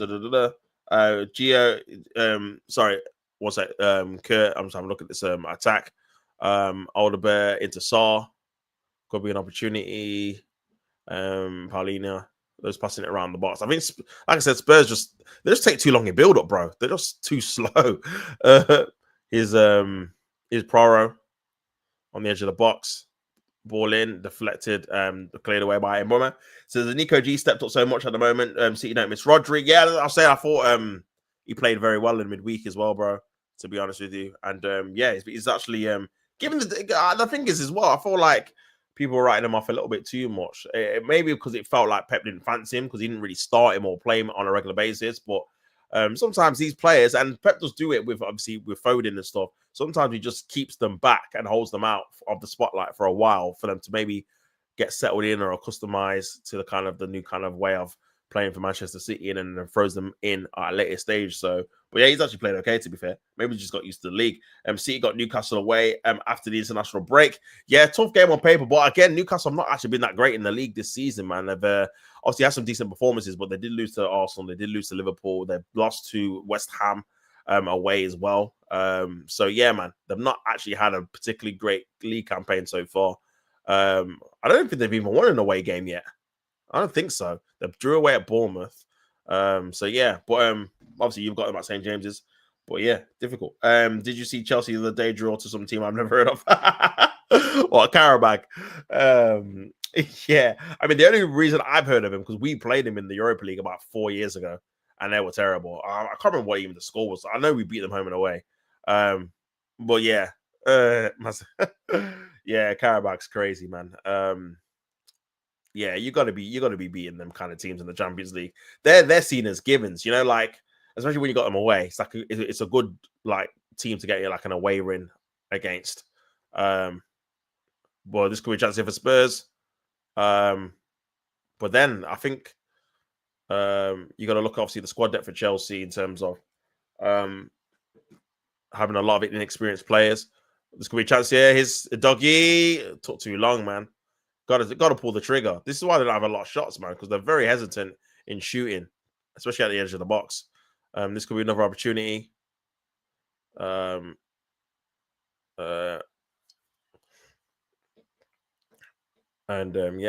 just needs to be a bit quicker. Here's Romero. Back to Paulinho. Into Richarlison. Good idea. Flicks too heavy, though. A Doggy. Very good defending by Ahmad. And it's gone out for a throw-in, man. Doggy takes it quick. And this could be a chance here. Here's Saar. That's kind of the pass they want, man. That left to right kind of cross in. And Buemo working hard. Back defending. And Man United kind of need an outlet to get out. Ball over the top, trying to find Benjamin Sesko. Is he onside? Is the flag on? And he just held up the ball. He's onside as well. And it just gets Man United up the pitch a little bit and keeps possession a bit. Looks like Harry Maguire is holding his hamstring. Don't know if he's in the England squad. I'm not sure. But yeah, it looks like he might have to withdraw if he is. Yeah, he's holding his hammy. Just go down, brother. Because if you lose the ball over the top, always could be a chance though. Here's Bruno Fernandes. He's through. Oh, that probably should have been a goal. You know, I can't lie. That was a great touch in terms of chesting it down. He's definitely got the quality to lob it over the keeper. Great ball again by Ahmed, man. I feel like he's definitely the creator of the team. Oh, poor bro, off balance. Bruno, someone of his quality, could definitely I think he does the wrong technique. He goes with his laces. You got to just go with the side foot and just cushion it over the keeper, man. But yeah, 2 substitutions, or 3 substitutions. Mason Mount, Agate, and Len Euro coming on as well. And yeah, I must say Garnacho in 2025 with a laughing emoji. I mean, he's got a good goal, but yeah, man, I think overall Chelsea's like lack of experience in their kind of squad depth is definitely costing them in them kind of games anyway, for sure. But again, a lot of teams are getting injuries, man. Obviously, Lavia went down injured again. Do you know what I'm saying? Obviously, they've only got 2 fit strikers in João Pedro and Liam Delap. And yeah, it's hard to play 3 games a week, man, with the same team. You have to rotate. You just have to. You just get more injuries, man. So, but yeah, Harry Maguire's gone down. Agate's coming on. Lenny Euro's coming on. And Mason Mount's coming on. So we'll see. Casemiro, man, the quality always does dip for Manchester United on the ball when Casemiro does go off for Agate. So we'll have to wait and see if Man United can still withstand the pressure. Cunha coming off. So yeah, Cunha got only the 1 goal in 11 games, man. So yeah, it's not a great return. I'll be real. I don't think he was particularly great in this game either, to be honest with you. Looks like Mbeumo is going to be the kind of the star player at the minute with his 6 goals. So yeah, Bill Curtis says I was speaking to my brother last night about Arsenal, and I was saying there's something this season, something about Arsenal why I think you guys will win the league. I got to admit, you look great. Big up yourself, bro. Appreciate that, man. Hopefully, we can just go over the line and do it, Kurt, man, to be honest with you. Obviously, I have been impressed with, and again, I'll give Arteta credit when it's due, man, because again, I think defensively, to obviously only concede 3 goals in all competitions in like 16 games is fantastic. Do you know what I'm saying? So you got to give credit there. But again, it just comes back to what I always say, man. This has got to lead to some trophies, bro. Because again, I feel like with these records, they're all great, but if they amount to no kind of silverware, it's kind of just forgotten about. This could be a chance here. Nice little flick on by Mbeumo to Sesko, but good goalkeeping by Vigaria. But yeah, I think with that kind of defensive records, and we had that record where we didn't lose against the top 6 sides for like 2 years, and there's been loads of other kind of mini records where you think, oh, that's a decent record, but it's only decent when it goes along with us winning the Premier League or us winning a cup or Champions League or whatever. So I think that's very key, man, when it comes to Arsenal bar. But yeah, I think so far so good. We've looked really, really good defensively, man. I think going forward, we definitely can improve as well, which is a good thing. Again, not all of our players have been fit at the same time. Odegaard's been in and out of the team. Obviously, Jesus is coming back. Havertz has obviously only played 1 game, and he was injured. Yoker is obviously injured now. Martinelli's injured now. Madueke's missed 2 months. Saka obviously was injured at the start. So we've not actually had a full lineup of attackers, man. So I'm looking forward to actually having like 3 or 4 attackers you can actually pick from in it. But yeah, bro, like I always say, man, you got to be consistent, man. We've got to win some trophies now, man, especially with the amount of money we've spent. And yeah, hopefully Arteta can do it, man. Like I said, it's never been personal with him in terms of me. I just want him to win some trophies. That's it. That's literally it, bro. Like, you've had enough money and you built up a decent team to be good enough to win a trophy, man. So just start doing them now, man. We've got good players, especially our defenders. You're looking at people like Timber and Gabriel, who's been really, really good. Ray has obviously been good as well.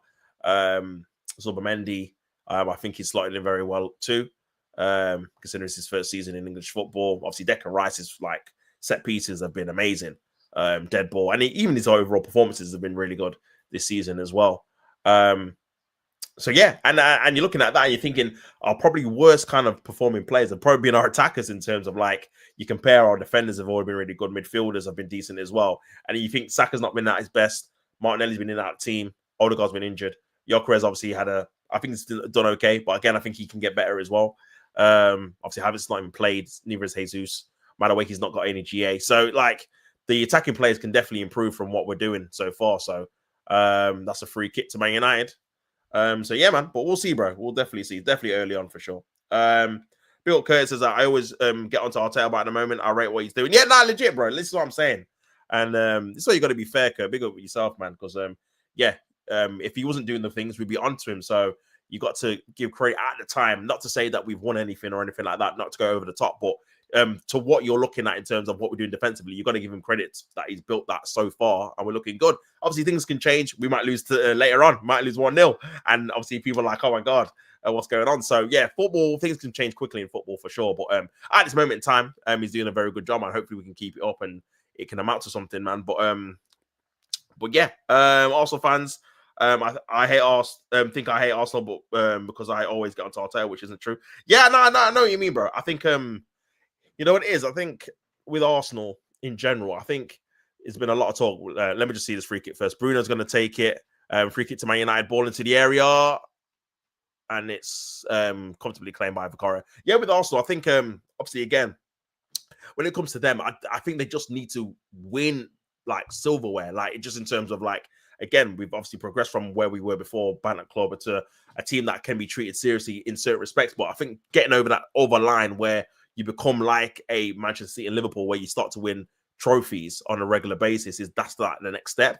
And then when you start doing that, then you obviously no one can not respect what you're doing, whether it's Arsenal fans, rival fans, or whatever, because you're winning the silverware to go with how you're playing. And I think that's what's obviously been missing so far. So as soon as we start doing that, bro, hopefully we do. And then, yeah, credit where it will be due. Do you know what I'm saying? So I think that's definitely what's missing with even the players that we've got. People like Saka and Gabriel, even though they're good players, you need them to win a trophy, man. Saliba as well, man. They need to start winning some trophies. Look how many trophies Foden's won, man, at his young career. Do you know what I'm saying? So, do you know what I mean? They need to start racking them up themselves, bro, because yeah, they're not getting obviously any younger. Do you know what I mean? So, but yeah, man.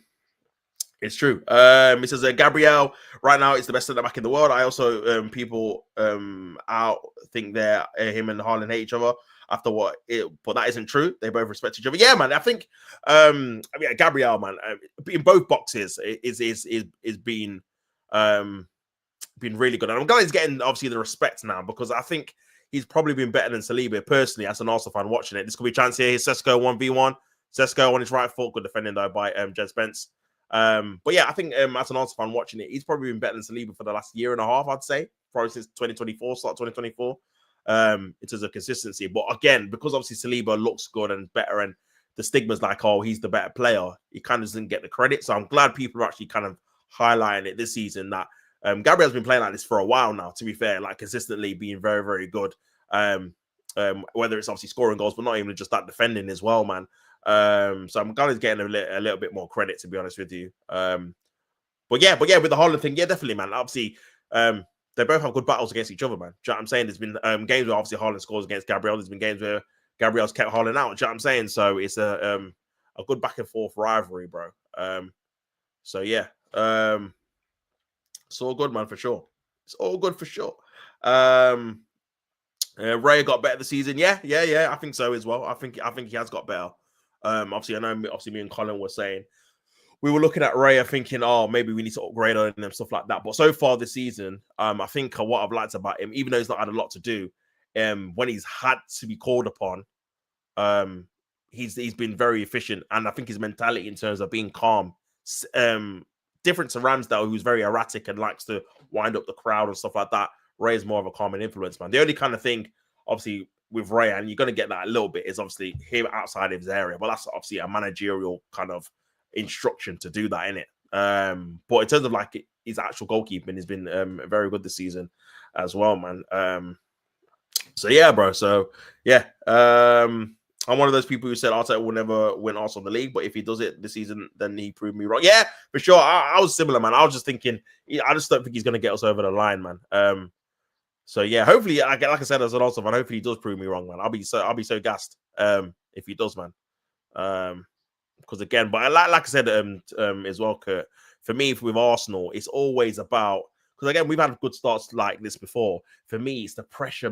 That's when I can see a different change. You know, like the pressure moments when it comes to like March, April, when the pressure's on. You know, as a City fan, man, and this is why you've got to respect what you guys used to do, man. Winning 17, 18 in a row. Not only doing that, but in the time of the season where it's pressure, especially when you're up against Liverpool, one mistake, one defeat, you're not going to win the title. So the pressure to keep and maintaining that. And so I think for Arsenal, me personally, I think it's very, very key if we can try and win that Carabao Cup. I know people that rate it, but just for us to get to a trophy, and not only that, to kind of prove that we can actually handle big pressure situations where it's semi-finals and finals, where if you don't win this game, you're not going to win the cup, or you're going to be eliminated. That kind of pressure of we need to win this game, and we're going to win the game, and we've won the game. I think that's what Arsenal are missing. Because again, at the start of the season, even though we're playing well, the pressure's not really on us that much. Because again, start of the season, there's a lot of obviously games we can draw it back because there's a lot of games to be played, man. But yeah, I think when it comes to those kind of pressure situations, I think for me personally, I want to see Arsenal prove that they can actually get over the line and win a trophy. But I think, to be honest with you, the way we're playing, we're set up for like cup final football, because we've all been in cup final games where the game's not great, but you just win like 1-0 or 2-1. You score from a corner or a set piece. And that's literally Arsenal's game now anyway. That they're literally set up for being resolute, defending very well, and then nicking one from Gabriel or whoever from a corner. Do you know what I'm saying? So from that perspective, we are set up for it. But it's just getting there. Obviously, we've got Crystal Palace in the Carabao Cup quarters. And then we'll probably get one on Newcastle, Chelsea, and Man City if we beat Crystal Palace. But yeah, if we can do that in the semis, if we can do that, get to the final, I think it'll be very key. But we'll see, man. Because again, injuries, I think at the minute we're playing that semi-final or quarter-final, the 23rd of December, which will only be 2 days after we play Everton on the 21st. So that needs to get moved for sure. We need at least 3 days kind of rest or separation, man. So yeah, I think that'll be key, man. Richarlison, 9 minutes to go. Man United still winning the game. And ball over the top by Bruno into Ahmad. This could be a chance here. Sesko's in there. We just missed the ball though. But yeah. Gabriel proved me wrong because I remember when he was first at Arsenal. Yeah, bro. And I think this as well, yeah. And this is why, for me, I always kind of give players like a chance to kind of settle in and improve and stuff like that. Because he came to Arsenal, he was 22. He had potential. That's a good ball there by Mbeumo. This could be a chance here. Here's Dallo, who's come on. Back to Mbeumo. And they might just try and corner it, I can't see Spurs scoring. But yeah, like I was saying, when he first came in, he was raw. He definitely had some good attributes as well. He was always good in the air. But he used to make a few mistakes, lose concentration. And then obviously the narrative came out that he was a bozo and stuff like that, which at the time I thought it was a bit harsh for the simple fact that, again, his age at the time, I think he was like 23, 24. And I'm like, bro, like he's a centre-back. Van Dijk got his move to Liverpool, 28. Like he was obviously making mistakes in the Scottish league. You just obviously no one watched it in it. So I'm like, yeah, this guy definitely can improve. We can, because the mistakes were just lack of concentration. It wasn't like technical mistakes where he was getting out muscled or out bullied, or it was more like he just lost concentration and he'll give the ball away, or he'll do something silly, like let the ball run across him. Like, do you know what I mean? So yeah, so he obviously got a reputation of being a bozo or whatnot. And I was just out for just give him a bit more time to kind of improve his game. And yeah, when he obviously got with Saliba, obviously Saliba helped him as well in terms of concentration and stuff. This could be a chance here for Spurs. Oh, great goal by Tell. And it's 1-1. Spurs have equalized. It's a good turn and shot by Tell, who's come on as a substitute. And it's into the back of the net, into the top corner. Lemens, no chance. And Tell gets his first goal of the season, I believe. Or, especially in the Premier League anyway. And that's a very good goal, to be fair. Fair enough. And it's 1-1 goal for Spurs. Manchester United couldn't hold on. I didn't think they were going to score, to be honest with you. It didn't look like scoring, but, bro, it's a great touch, great spin, and a great goal, man. Out of nothing, really. Let's have a look at this again. Ball into the box there. And it's a nice little touch, a turn, and finish, man. Damn. Back to De Ligt. Couldn't handle him, man. Too tight on him, and he spins, he turns, and it's literally in the top corner. Keeper absolutely no chance. Oh, takes a massive deflection by De Ligt. And it wrong foot's the goalkeeper, man. Yeah, it's see, I would count that more as an own goal, really, because it takes the direction across or away from the goalkeeper. But it's going to be a tail goal, and it's 1-1, man. And Tottenham might be in the realm of trying to get a winner. Manchester United could not hold on, but again, they did look comfortable. I'll be real, man. Up until that point. So But Man United are going to have to try and win the game again. Long throw in by Manchester United. Could be a chance. Here's the lit in the box. Trying to, just couldn't do it. Just throws himself to the floor there as well. And this could be a chance in transition. Here's Richarlison. We're going to have a ball over the top there. And Ramiro can't get the ball back. And Manchester United get possession. Can't remember what I was even saying. But yeah, back to Gabriel. Yeah, I think all the mistakes and stuff like that. But yeah, I just think he just needed time to mature and get a bit better, man. Which he definitely has done, especially with Saliba as well. Here's Mason Mount though. Nice play. Oh, here's Sesko 1v1. Oh, he got to score that, man. He's got to score. That was the chance. Great tackle by Van der Ven, but Sesko's just got to just let it loose, man, and unleash that one. First time. Don't know why he took a touch there. Great pass though. And yeah, man, that should have been a goal, bro. That should have been in the back of the net. Too hesitant there by Sesko. And it looks like he's gone down injured as well. He's on the floor. His Older Bear gets past Ahmad pretty easily. Older Bear again. Back to Sam. Spurs have got a little bit of momentum in the game. Here's Richarlison. Nice little layoff. Here's Johnson on the right-hand side. Clears it away. That's going to be a goal kick. Dallo did very well there. But yeah, crazy. And Sesko is down on the floor. With some of Arsenal's players, I think they're hurt, but not winning the league over the past few years. Yeah, 100%, bro. 100%. I think, again, as well, man, when you go so close, especially I'll probably say the first time, I would say, and maybe the second time, actually, because, again, if we would have beat Villa and won the rest of the games, we would have won it. So that defeat to Villa basically cost us the league, man. Obviously, we won 16 out of 18 games in the second half. The first half of the season, we won, I think, 15 out of 17, drew one and lost one. So we just need to put those kind of records together. Do you know what I'm saying? In terms of how we start and end the league. But yeah, 100%, bro. And I think as well, Kurt, it's sometimes difficult to kind of motivate players as well for another season. This is why I feel like, even though we had a few injuries last year and our transfer window was atrocious, that's why we didn't make a serious amount challenge. I think not only because we didn't get the players, I think we just needed a new bunch of new players. Because I think last season it was just probably mental fatigue of trying to go for another title again after we didn't win the last two.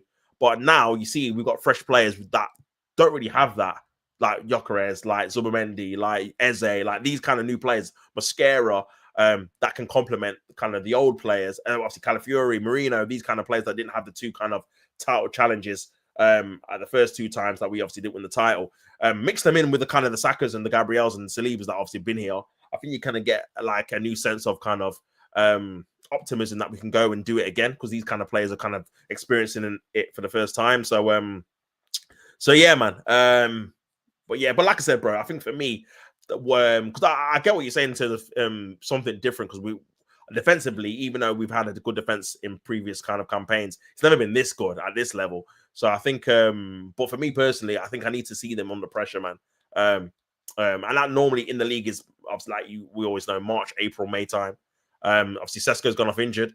And then obviously in the cups is when you get to semi-finals, finals. So if they can get over that hurdle and win those kind of games, that's when I'm like, you know what, this is kind of a different kind of Arsenal in terms of they can actually handle pressure. But yeah, I need to be proving that for sure. I say goal Spurs. I say yes. People just thought tops Gabriel would be the next Mustafi. What's laughable? Yeah, I know. And to be fair, bro, we had a load of like bozo kind of defenders, so I can understand you thinking that when he made a few mistakes, because Mustafi, Socrates, Chambers, Holding, Kolasinac was in there, bro. Like we had some terrible kind of defenders, man, in the end, during this period of time, innit? Obviously, David Luiz as well. He was making mistakes. His older bear cutting in the area. I mean, Spurs are looking like they could go on and win this now, man. Especially with obviously Man United no striker now, Sesko going off injured. Man United look like they're going to be holding on a little bit. It's a good opportunity for Man United to get a win here, you know. Here's Older Bear, ball into the area. Oh my Lord. Tell nearly scored again. Just goes to the keeper. Wow. Crazy. Crazy. To Spurs scam and draw. Yeah, I know, bro. I don't think they play particularly well, if I'm being honest. I think the only thing I say about Man United, even though they were comfortable, they probably should have showed a bit more, and urgency is the wrong word, a bit more kind of attacking threat in the second half. I think they kind of sat back a bit too much, too early on. Because again, I don't think they've got a defense where when you go 1-0 up, that's it. Do you know what I mean? Game done. I think they obviously Spurs did create a few chances in the second half. I think, it's one of the based off the balance of chances in the second half, they probably deserve to score a goal. Because obviously Lamens made 2 good saves as well, to be fair, thinking about it. But I don't think it's been a vintage Spurs performance or Man United performance, to be honest with you. So maybe a draw was fair. I don't know. But yeah, into the 90th minute. His Spence going down the channels, ball in the area, great ball in, cleared away by Delit, out for a corner, good defending. And yeah, Man United are looking like they're going to be holding on at this moment in time for the draw, man. Which it looked like at one point in time, they could have been second in the league. They could have been second in the league, but yeah. Spurs have got an opportunity now. Messi Van der Ven is crazy. But yeah, here's Tell with the corner. Ball in by Tell in the corner. Still in the edge of the area. Here's Alderweireld. Oh, he scored! Oh my God! Richarlison, I think, had a header. Oh my days, he scored in the last minute. And Tottenham look like they've won the game. Oh my Lord. In stoppage time, into the back of the net. Oh my God. And Manchester United have lost the game. I can't believe they've thrown that away. That's crazy. Spurs. What happened there, man? Richarlison must have flicked it on. Is he onside? I don't know, but man, into the back of the net, and Spurs are winning the game 2-1. Mental. Absolutely mental. In the last minute. Oh, my Lord. So, Manchester United, man. They've thrown it away. I didn't think they'd be even drawing the game. Let's have a look at this again. Another corner ball comes in and flicked on, and it's Alderweireld. Oh, and he's headed on, yeah, and he's on side as well. I think it's Agate keeping him on. Oh, he knows, man. It's a very good finish, to be fair. Alderweireld with the yeah, he flicks it on, man. Fantastic goal, man. To be fair, by Richarlison. He's flicked it on into the back of the net. Keeper absolute no chance. Agate keeps them all on side. And Manchester United, man, have conceded. Ruben Amorim, man. Oh, my days. My God. Big ups, Kurt says, I see people get onto Gyökeres, but if he only scores 10 goals and also win the leagues, no one should get. This is what I'm saying, bro. And the thing is as well, Kurt, as well, bro. We're winning games we weren't winning last year. And it's because of him, because again, like I said, people like Saka and Trossard are being 1v1 with their fullbacks because he's stretching the defense. Havertz doesn't do that. Havertz goes into midfield. So it's easy to defend against mid blocks and stuff like that. With an unnatural striker stretching, it makes us get more chances against these low block teams. So that's why we ended up beating them, man. So definitely, bro. I think his style is definitely helping us for sure. So, and again, like I said, if we win the league, who cares? Like, who actually cares, bro? Like I said, I think things like who's the best striker and stuff like that. Teams normally say that, or fans of teams normally say that when they haven't got any other thing to like go on, like in terms of they don't win trophies, they don't do anything relevant, so they just pick players that they can say that's better than my player. Do you know what I'm saying? So yeah. So what's going on? With a laughing emoji, Saeed and Rats will be fuming. Honestly, man, how have they thrown that away? Honestly, like I said, I was watching the game. I didn't see how Spurs were going to score 1 goal. Never mind 2. I can't believe you man have lost. Big up Korean. What a disgusting performance, man. It's crazy. Yeah, it's over for Amorim. It's Colin, man. Yeah, this is the kind of the issue with him, man. Like I said, he's got better quality of players, but for me, he just doesn't get enough out of the players on a consistent basis, bro. He just doesn't, man. Like I seen this last year when he had obviously worse players as well. And yeah, I just don't see any improvement, even in like the performance in terms of how you were playing. You're 1-0 up and you were defending comfortably, but you weren't bopping them open. Like Spurs, their home form has been atrocious. This will be their second home win since August, since the first day. Do you know what I'm saying? So yeah, crazy, man. These lads let Richarlison and Tell score, crazy. Like I said, 2 bad performances. Like I said, 2 bad results, and we're in the same position. This copium is getting tiring. Yeah, I mean, it's your away form as well. Again, Korean, man. 2 away games. It looks like you're not going to win either of them. And potentially lose this one as well. And you were winning both, so you got to look at referee got in the way there. I said unlucky with a laughing emoji. Obviously, Man City fan, it's Man United. But how do you feel the beloved Sheffield United won last night? How does it feel? How does Tell look 10 times better than Sesko? How many chances do you need? Bro, yeah, and yeah, Sesko went off injured. Sesko should have scored as well, man. When he hesitated, when he got injured, he should have scored. This could be the final chance for Manchester United. Brian Mbuemo. This could ball into the area, cleared away. I said, I'm fuming. Karina is not happy. I said, hey, where's Vidic? Where's Vidic, man? But there is a corner, man. This could be a chance for Man United to try and score. There is a corner. Lamens is coming up. The goalkeeper. We've seen this script before. The goalkeeper coming up. is he gonna do something mad? Here's Bruno Fernandes to take the corner. Last chance for Manchester United to try and get a draw. Corner comes in by Manchester United. Corner's in. De Ligt! Oh, he scored! De Ligt scored! Oh my God, De Ligt scored in the last minute. It's 2-2. They've avoided the defeats. Oh my days. De Ligt has scored from the corner. It's 2-2. Tottenham are not going to win the game. And Ruben Amorim looks like he's going to get a draw from the game. And all that celebration from Richarlison taking his shirt off for no reason. Oh my God. They couldn't defend the corner. And Man United in the last dying seconds look like they've got a equalizer. Let's have a look at this again. And again, Vicario deceptible from set pieces. Ball into the area. Not strong enough to De Ligt. And it's over the line for sure. And De Ligt with a powering header past the goalkeeper. And keeper might have done better. I think the keeper should come and get it before he even gets to him, to be fair. He's not confident at corners. And De Ligt and Manchester United have equalized. It's crazy. I said weak mentalities. Vidic turn up.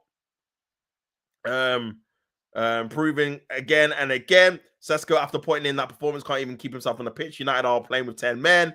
Good luck tomorrow at Anfield. The best team win.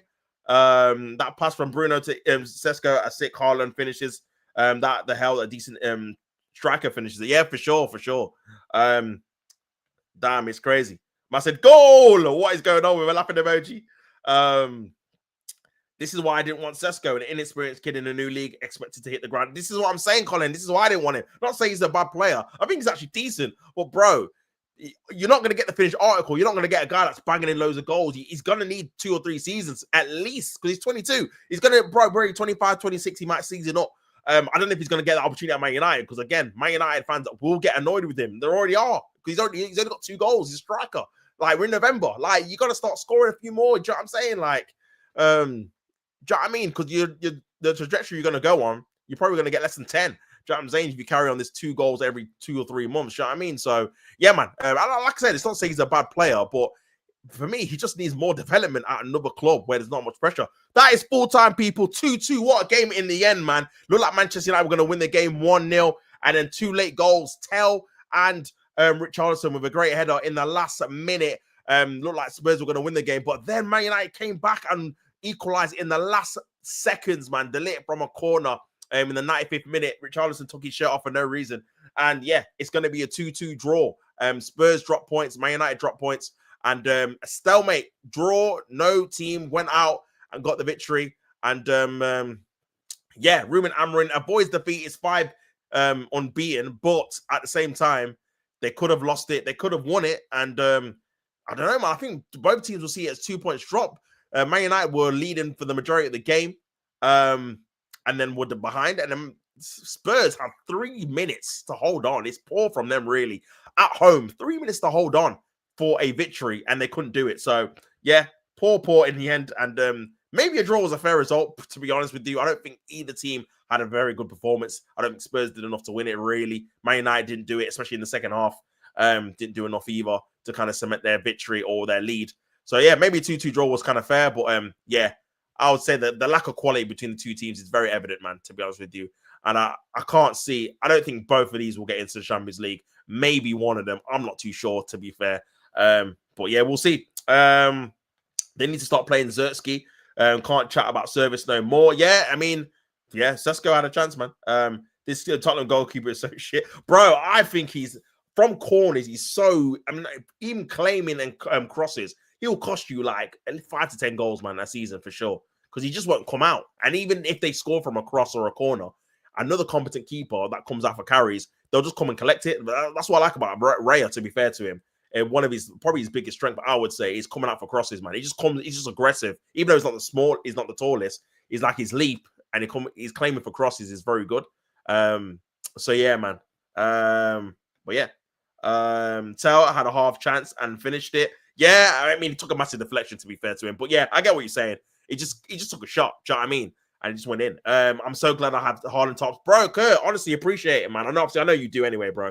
But yeah, man, just listen. When you and this is what I said when we had a Aubameyang, bro. Like, obviously, it's very hard to get these strikers that score like on a regular basis every season, bro. Like, when you've got one, man, you just got to appreciate it. Do you know what I'm saying? Because it takes you 3, 4, 5, 6 seasons, man, to get another one. Honestly, do you know what I mean? So yeah, just appreciate it, bro. Because they're very hard. Like Spurs now, they're not going to get a striker like Kane for another, I don't know, 5 to 10 years, bro. I can't lie. And even if they do, they're not going to buy him. They're going to have to buy. They're either going to have to get someone through the academy again, or it's going to be someone that was kind of a late developer, and then they've just built up to someone that's a prolific goal scorer, which is very hard to do as well. So yeah, getting goal scoring strikers, man, are very difficult, especially in this era of football as well. It's more about wingers and stuff like that. So yeah, big up Karina says, mate, that chance wasn't even. We need him to shine. Another striker finishes it, or at least gets it on target. Why is he having a touch like he's in the Bundesliga playing against some Mickey Mouse team? Yeah, bro, he's not clinical like that, innit? Do you know what I'm saying? He's not a goal scoring hungry striker. He's very technically good normally. But yeah, man, it just took too long, man. It just took too long. He didn't sniff out the chance. He should have just blasted it as soon as he got into his obviously vicinity, man. But yeah, that ended up costing you the game, really. If you scored that 2-0 game over, bro, that's it. I'm saying Spurs don't come back. They lose a bit of belief, morality, or all that. And I think that's it. But yeah, man, them chances you got to score. You don't get that sort of time to get a shot off. Yeah, you know, I mean, Gyökeres has obviously had a few instances as well where he's having to get used to that too, man. These other leagues, man, you do get bare time to shoot. You do get bare touches. Prem, this is why a lot of the kind of the shots are first time finishes, man. Do you know what I'm saying? So he's definitely got to improve on that for sure. If I was a United fan, I still won't be happy with this. Yeah, no way, bro. You know what it is, Kurt? Like, I think the performance as well, bro. Like in that second half, they just didn't offer anything going forward, man. Apart from when obviously Sesko came on and had that chance, but bar that, before that, man, it was just all Spurs. Do you know what I'm saying? And if you're going to be defensive and obviously defend, you got to obviously make sure you keep them out, but more importantly, create something going forward. So there's always a threat, but they just didn't do that. I don't count last minute goals. It's Hail Mary attempt that worked.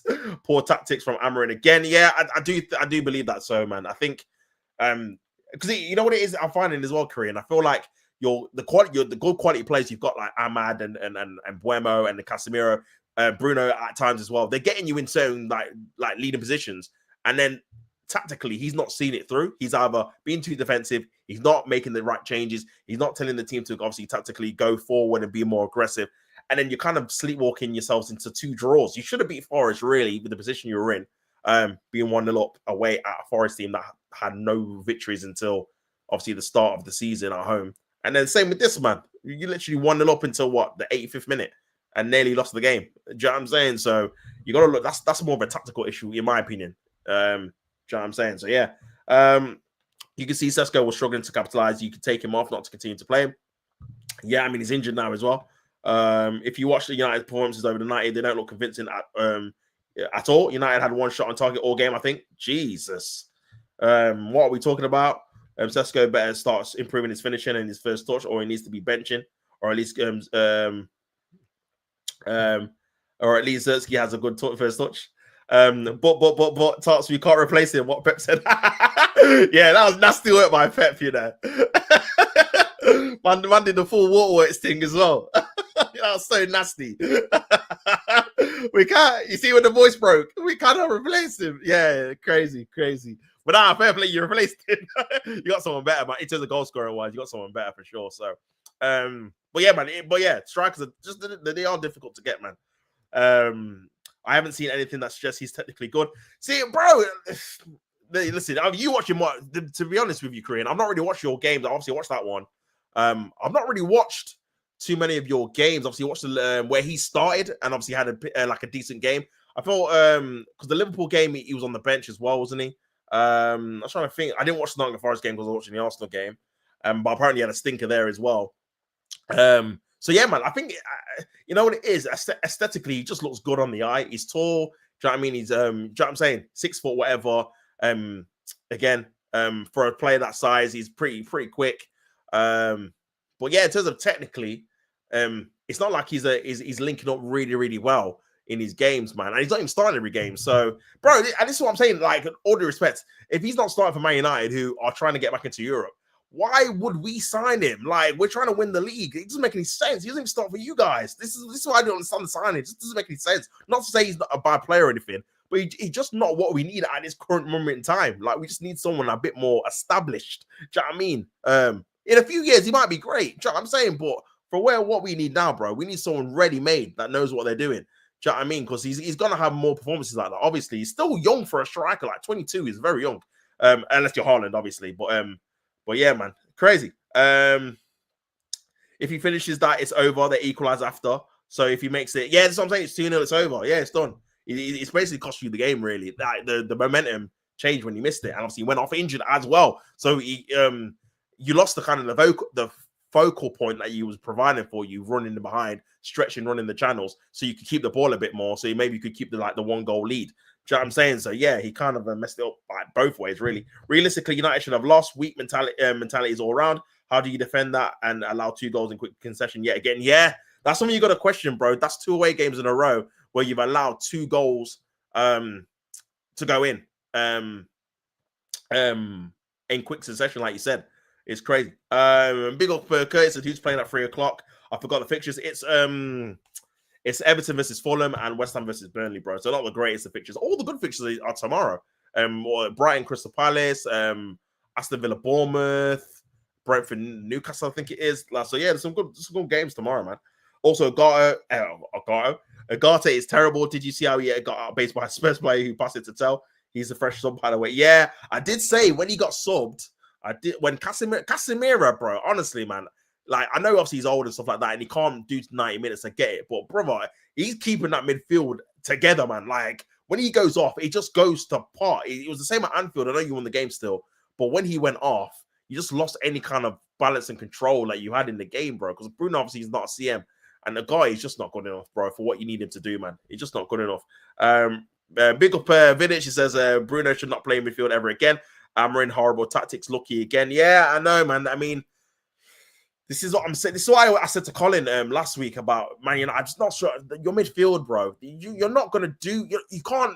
Because the thing with Man United, when I watch them, yeah, like, you just don't sustain attacks. You don't sustain momentum. There's not a period of time where you dominate because you got a 2-man midfield. So you're not going to do it through midfield. So you always have to go out wide. You always have to go through the channels. You have to go or like wing backs and stuff, or go long to your striker. Like, there's never a sustained period where you have loads of possession. You just got 2 people in there, and Bruno wants to go forward. So you're never going to hold like a sense of possession and momentum in the game where you just have attack after attack after attack after attack. You've not got a ball player like, or you've got one in Casemiro, but obviously he's having to run round for another person because you've only got 2 people in midfield. So yeah, man, I don't know, man. Obviously, I think you probably look better when Mount's in there because Mount drops in to make a 3. But obviously, Mount's not good enough in terms of going forward in it on a regular basis. Cunha's better player than him. So yeah, man, it's this formation is definitely going to be the end of him for sure. What are Igate's positive attributes? He's supposed to be breaking up play and stuff like that, but I don't think he even does that well, to be honest with you. He gets quite a possession quite a lot. He's not a good passer. He's not good on the ball either. He's not particularly strong or good in the air. Like, you spent 60 mil on him as well, man. But yeah, I don't rate him personally, man. I just think he's a flat track bully. I said Tops is a fraud. Wow. Yeah, it's finished, man. Obviously, he's gone from Kurt is a fraud to Tops is a fraud, isn't it? But yeah, man. I said, look at Rich Hollis's open in that goal. My head on Mars. Yeah. Why is Agate playing everyone on side as well, by the way? Like, I don't know, bro. I don't know. If I said his head is on Mars, you know, that's crazy. I don't think it's asking for a lot when you ask your first choice striker to get shot on target with a good chance. Nah, I hear it. Especially because he's coming on as a substitute. Like, and it was a good chance, bro. I can't remember. It was Bruno that put him in through. I can't remember who even put him in, but it was a good chance. And the thing is, he could have hit it with either foot. He could have let it roll onto his left and smashed it, or he could have just hit it with his right, and like side footed it in. But he kind of just hesitated and it just took too long, man. So, yeah, man. Horrible. Sesko horrible today. Still young, time to develop. Yeah, listen, you're gonna get these games where he's like this, man. Apparently, he wasn't very good in the last game. Obviously, I didn't watch it against Nottingham Forest. But you're gonna get this with young players, but they're inconsistent. You know what I mean? Ethan Winieri didn't have a particularly great game against Slavia Prague. But he's 17, so you're gonna get this. You know what I'm saying? Like, he's gonna be inconsistent. That's why youngsters are youngsters in it, because they're gonna put in performances that are not great. So that's gonna be the same, especially going to a new league, new team, and he's young in terms of not experience as before. He's gonna put in some stinkers, man. That's just the way it's gonna go, innit?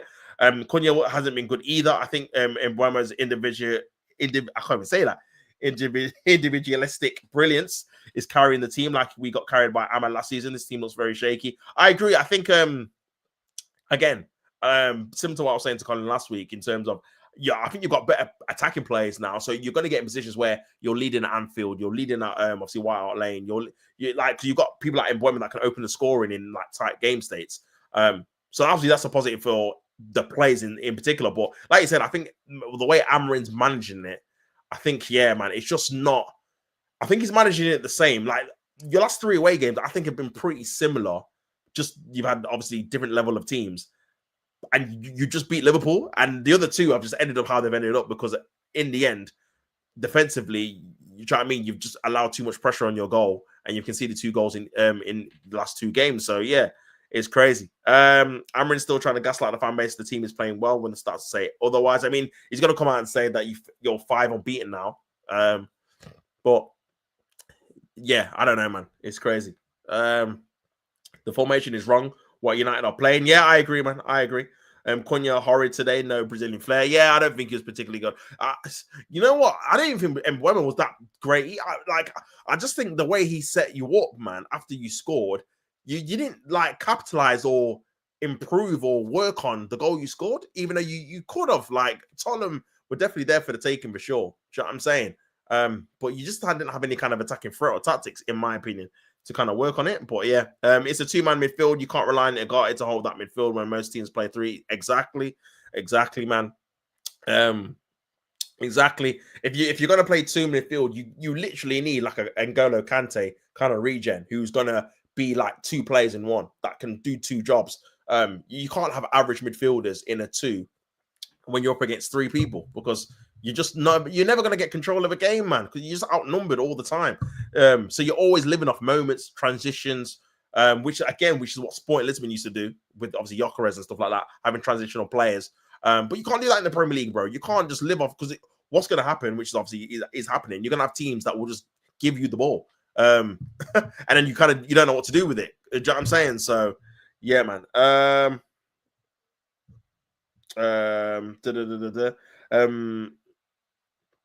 Go big in January or midfield or get out. Yeah, I mean, what Baleba, obviously Elliot Anderson, sorry, is a midfielder that can dictate play with Forest. But again, he's going to be in a 3, man. You can't have him in a 2.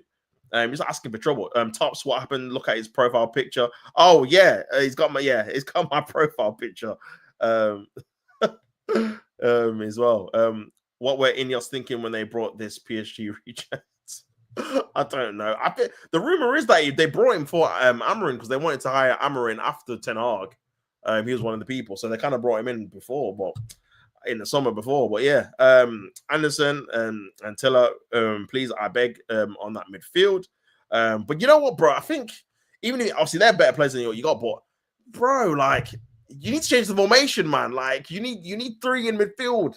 You need 3. Like, unless you have the best 2 midfielders in the league, like I said, you can do it with a obviously when Chelsea played 3 at the back, people always forget they had it like N'Golo Kante in midfield when they won the league with Conte.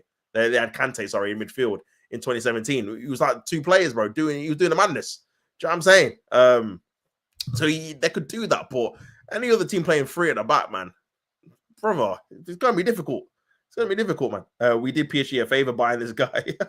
Just shows the quality of the Portuguese league. 50 mil for a card. He's mental. Oh my god, we got Silver Mendy for the same. Funny is mad. I would have preferred him getting a shot and not scoring rather than doing what he did. Imagine if Richarlison got that chance, he scores. I mean, Tell literally did the same thing. He kind of just Tell had more to do. Tell had to spin and shoot, and he just did it in one motion. Obviously, took a bit of a deflection, but that's what happens, bro. When you take a shot, you score. And Richarlison isn't a top striker. He was through on goal and he got bullied by VDV. That's very, very poor. One away win for Man United this season against Liverpool. What are the chances of that? Only one home win for Spurs against Burnley. So, yeah, that's poor. How many times does Richarlison think he scored this the late goal, deciding goal, takes his shirt off and still not taking the points? Bro, he did at Anfield as well when he took off his shirt in his first goal for Spurs in the Prem, and they ended up losing the game still. He's done it here and they didn't even win. He needs to just stop taking his shirt off, man. Oh yeah, that United fan with the hair, United Strand, brother. He's never getting that, bro. What he needs to do, scrap that 5 games, because even winning 5 games in a row is pretty hard, to be fair, in the Prem. I don't think anyone's done it yet. I think we're on 4. I think, have we won 5 in a row yet in the Prem? I don't think we have. I think we won 4. So it's very hard to do anyway. It's what I'm saying. If the top teams can't do it regularly, Man United definitely ain't gonna do that. They ain't gonna win 5 games in a row this season, bro. Man United, no way. Not even in any cups. Do you know what I'm saying, to even put it in? So, brother, this guy's gonna have his hair like this for another year at least. Do you know what I'm saying? He needs to cut it down, bro. Make it 3 wins or something. Or 5 unbeaten or something, then he wouldn't be able to cut it. Do you know what I'm saying? I can see Mbeumo playing for a top team and being one of the world's best. If he plays for Liverpool, you know who's going to be fire. Yeah, I thought that was going to be Salah's replacement. You know, like someone that gets GA, obviously on the right hand side, can cut in, etc. But yeah, man, I really wanted Bruno gone in the summer. We need to reinvest in the midfield. Yeah, I agree, bro. I think Bruno is kind of bit of a net negative now, to be honest with you. If you're playing him in this midfield position, if you change formation, you can play as a 10. But in this position, bro, nah, net negative, man. He can't build up anyway. Like, that's not his strengths. He can't build up. He's not a deep line playmaker. He's a creator in the final third, like his final actions, final pass, final shot. But his build up play is definitely he's not that type of player in it. Do you know what I'm saying? So you kind of need to sacrifice him and get a player that can do that. I mean, Elliot Anderson is kind of more of a player that you need in terms of stylistically, someone that can build up from the back, that can keep things ticking, keep things turning over. Do you know what I'm saying? In terms of being able to gain possession, momentum, etc. He's a different kind of player, isn't it? And well, my brother is fuming. Big up Mitchell, man. Big up Mitch, man. Just messaged me saying, what the fuck was that? Yeah, I mean, the thing is, you can't even be happy with the draw because you should have lost, but you should have won because you were 5 minutes away from winning, but then you should have lost because you were 4 minutes away from losing, and then you end up getting a draw. So it's kind of can't really be happy with any kind of result, really, unless you would have won the game. Could have got Bruno for 100 mil, honestly, bro.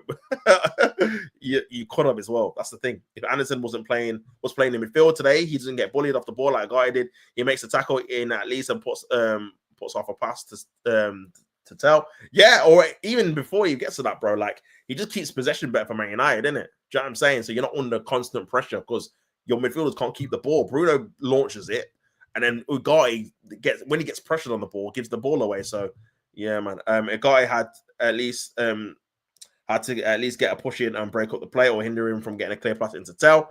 Yeah, I agree. Man United don't have the players like Crystal Palace to play that formation. Yeah, I think the manager's better as well. I'll be honest, man. I think the way he sets up that formation and the style of players he's got, I just think he's better all around anyway, to be honest with you. So yeah, that's just my opinion. If he isn't going to play him, he should sell Mainu, cash in now before he starts doing interviews. Yeah, the thing is, the longer he leaves it, he should have sold him in the summer, bro. If you're not going to play a player or he's going to be having an instant impact. And with Kobe, he needs to have a run of games because he's still a young player as well. So he needs a run. You can't play him for 20 minutes here, and you've only got 1 game a week, 15 minutes here, no minutes here. Do you know what I'm saying? He needs a run in the team, man. So obviously he's going to be demanding he makes a move because he's not in the England squad or set up at all now. Elliot Anderson is kind of taking his place. So yeah, he's going to want to move sooner or later, man. We might finish 8th at the end of the week with a broken thing. Yeah, it depends how Chelsea get on the other teams, man. It's so clear to see Amorim wants energetic midfielders. Manu isn't that. He's very technical possession-based player that can keep the ball, but he doesn't cover ground. Yeah, exactly. Which, see, it's funny how you say that Amorim wants the energetic, because I think he needs what Manu is, but he just won't change and adapt his tactics to that, man. Because I think you need to be more dominant in your possession in terms of being able to control games. I mean, you got 18 points out of 11, but again, it's all very tight behind Bournemouth, behind Sunderland, behind Liverpool, obviously behind Tottenham on goal difference. But you play the game more. So, but yeah, we'll see how it goes, man. Chelsea could go into second now. If they beat Wolves, they should beat Wolves, at least for the time being. So yeah, De Ligt is the third top 3 centre backs in the league. At least we didn't lose. I mean, yeah, De Ligt, he probably should have done better with that tail goal though, man. It got too tight to him, and obviously deflected in. I'm still nervous for tomorrow, Tops. I don't know, man. I don't think you'll lose the game, Kurt. I'll be real. I got a feeling it's gonna be a draw, but I think it's either gonna be a draw or Man City will win. I think. I can't see Liverpool. I don't know what it is, man. I don't know what it is. I can't see them beating you at the Etihad, man. I don't know why. But yeah, I think yeah, I don't think you'll lose, man, for some reason. But yeah, we'll see, man. It should be a good game. It's a shame Kobe doesn't get game time. Go Serie A, little bro. Yeah, he's a good player, man. I rate Kobe. I thought he was sick in the Euros, man. I thought he was so good. Like 19-year-old, international football, making England. They see that Holland game in that first half. He was making England tick, man. That was the best football England played in the entire tournament. That first half of the Holland game, I remember it, man. He was dictating the thing. So yeah, it's a shame he's not getting any kind of minutes now. No game is a given in the Premier League after all. Nah, for sure, man. You can't take anything for granted. Nah, City, easy win versus Liverpool. He's not a top 3 centre back. That's Cope. He should have gotten close to Tell and stopped that shot. Cope Korean, he let him go. Cope, little bro, what the hell? I hear that. Making Hollywood tackles and making every clearing off the ball like this last minute off the line clearance of the ball doesn't make you a good centre back. Gabriel and Saliba make all the saves. De Ligt, bro's acting like De Ligt ain't a good centre back. Nah, obviously he's been good this season, but yeah, he definitely should have done better with the goal though. To be fair, he should have been more aggressive or not as tight. Either one. Do you know what I'm saying? But he scored the equalizer, so he actually got you a point in the end. But yeah, I think kind of both fans will kind of feel dejected with that result, just because Spurs will think they should have won because I was the leading with 2 minutes or 3 minutes to go, and then Man United would think they should have won because they were they were leading the game for the majority of the game. So yeah, man. Well, crazy. That is the difference. Vidic, you try and get the small win where there is rarely. I look at the bigger picture. That's 2 goals conceded in quick possession in 2 games after leading. That's very poor. That's true. That's a good point, Korean, to be fair. And yeah, you said that earlier as well, man.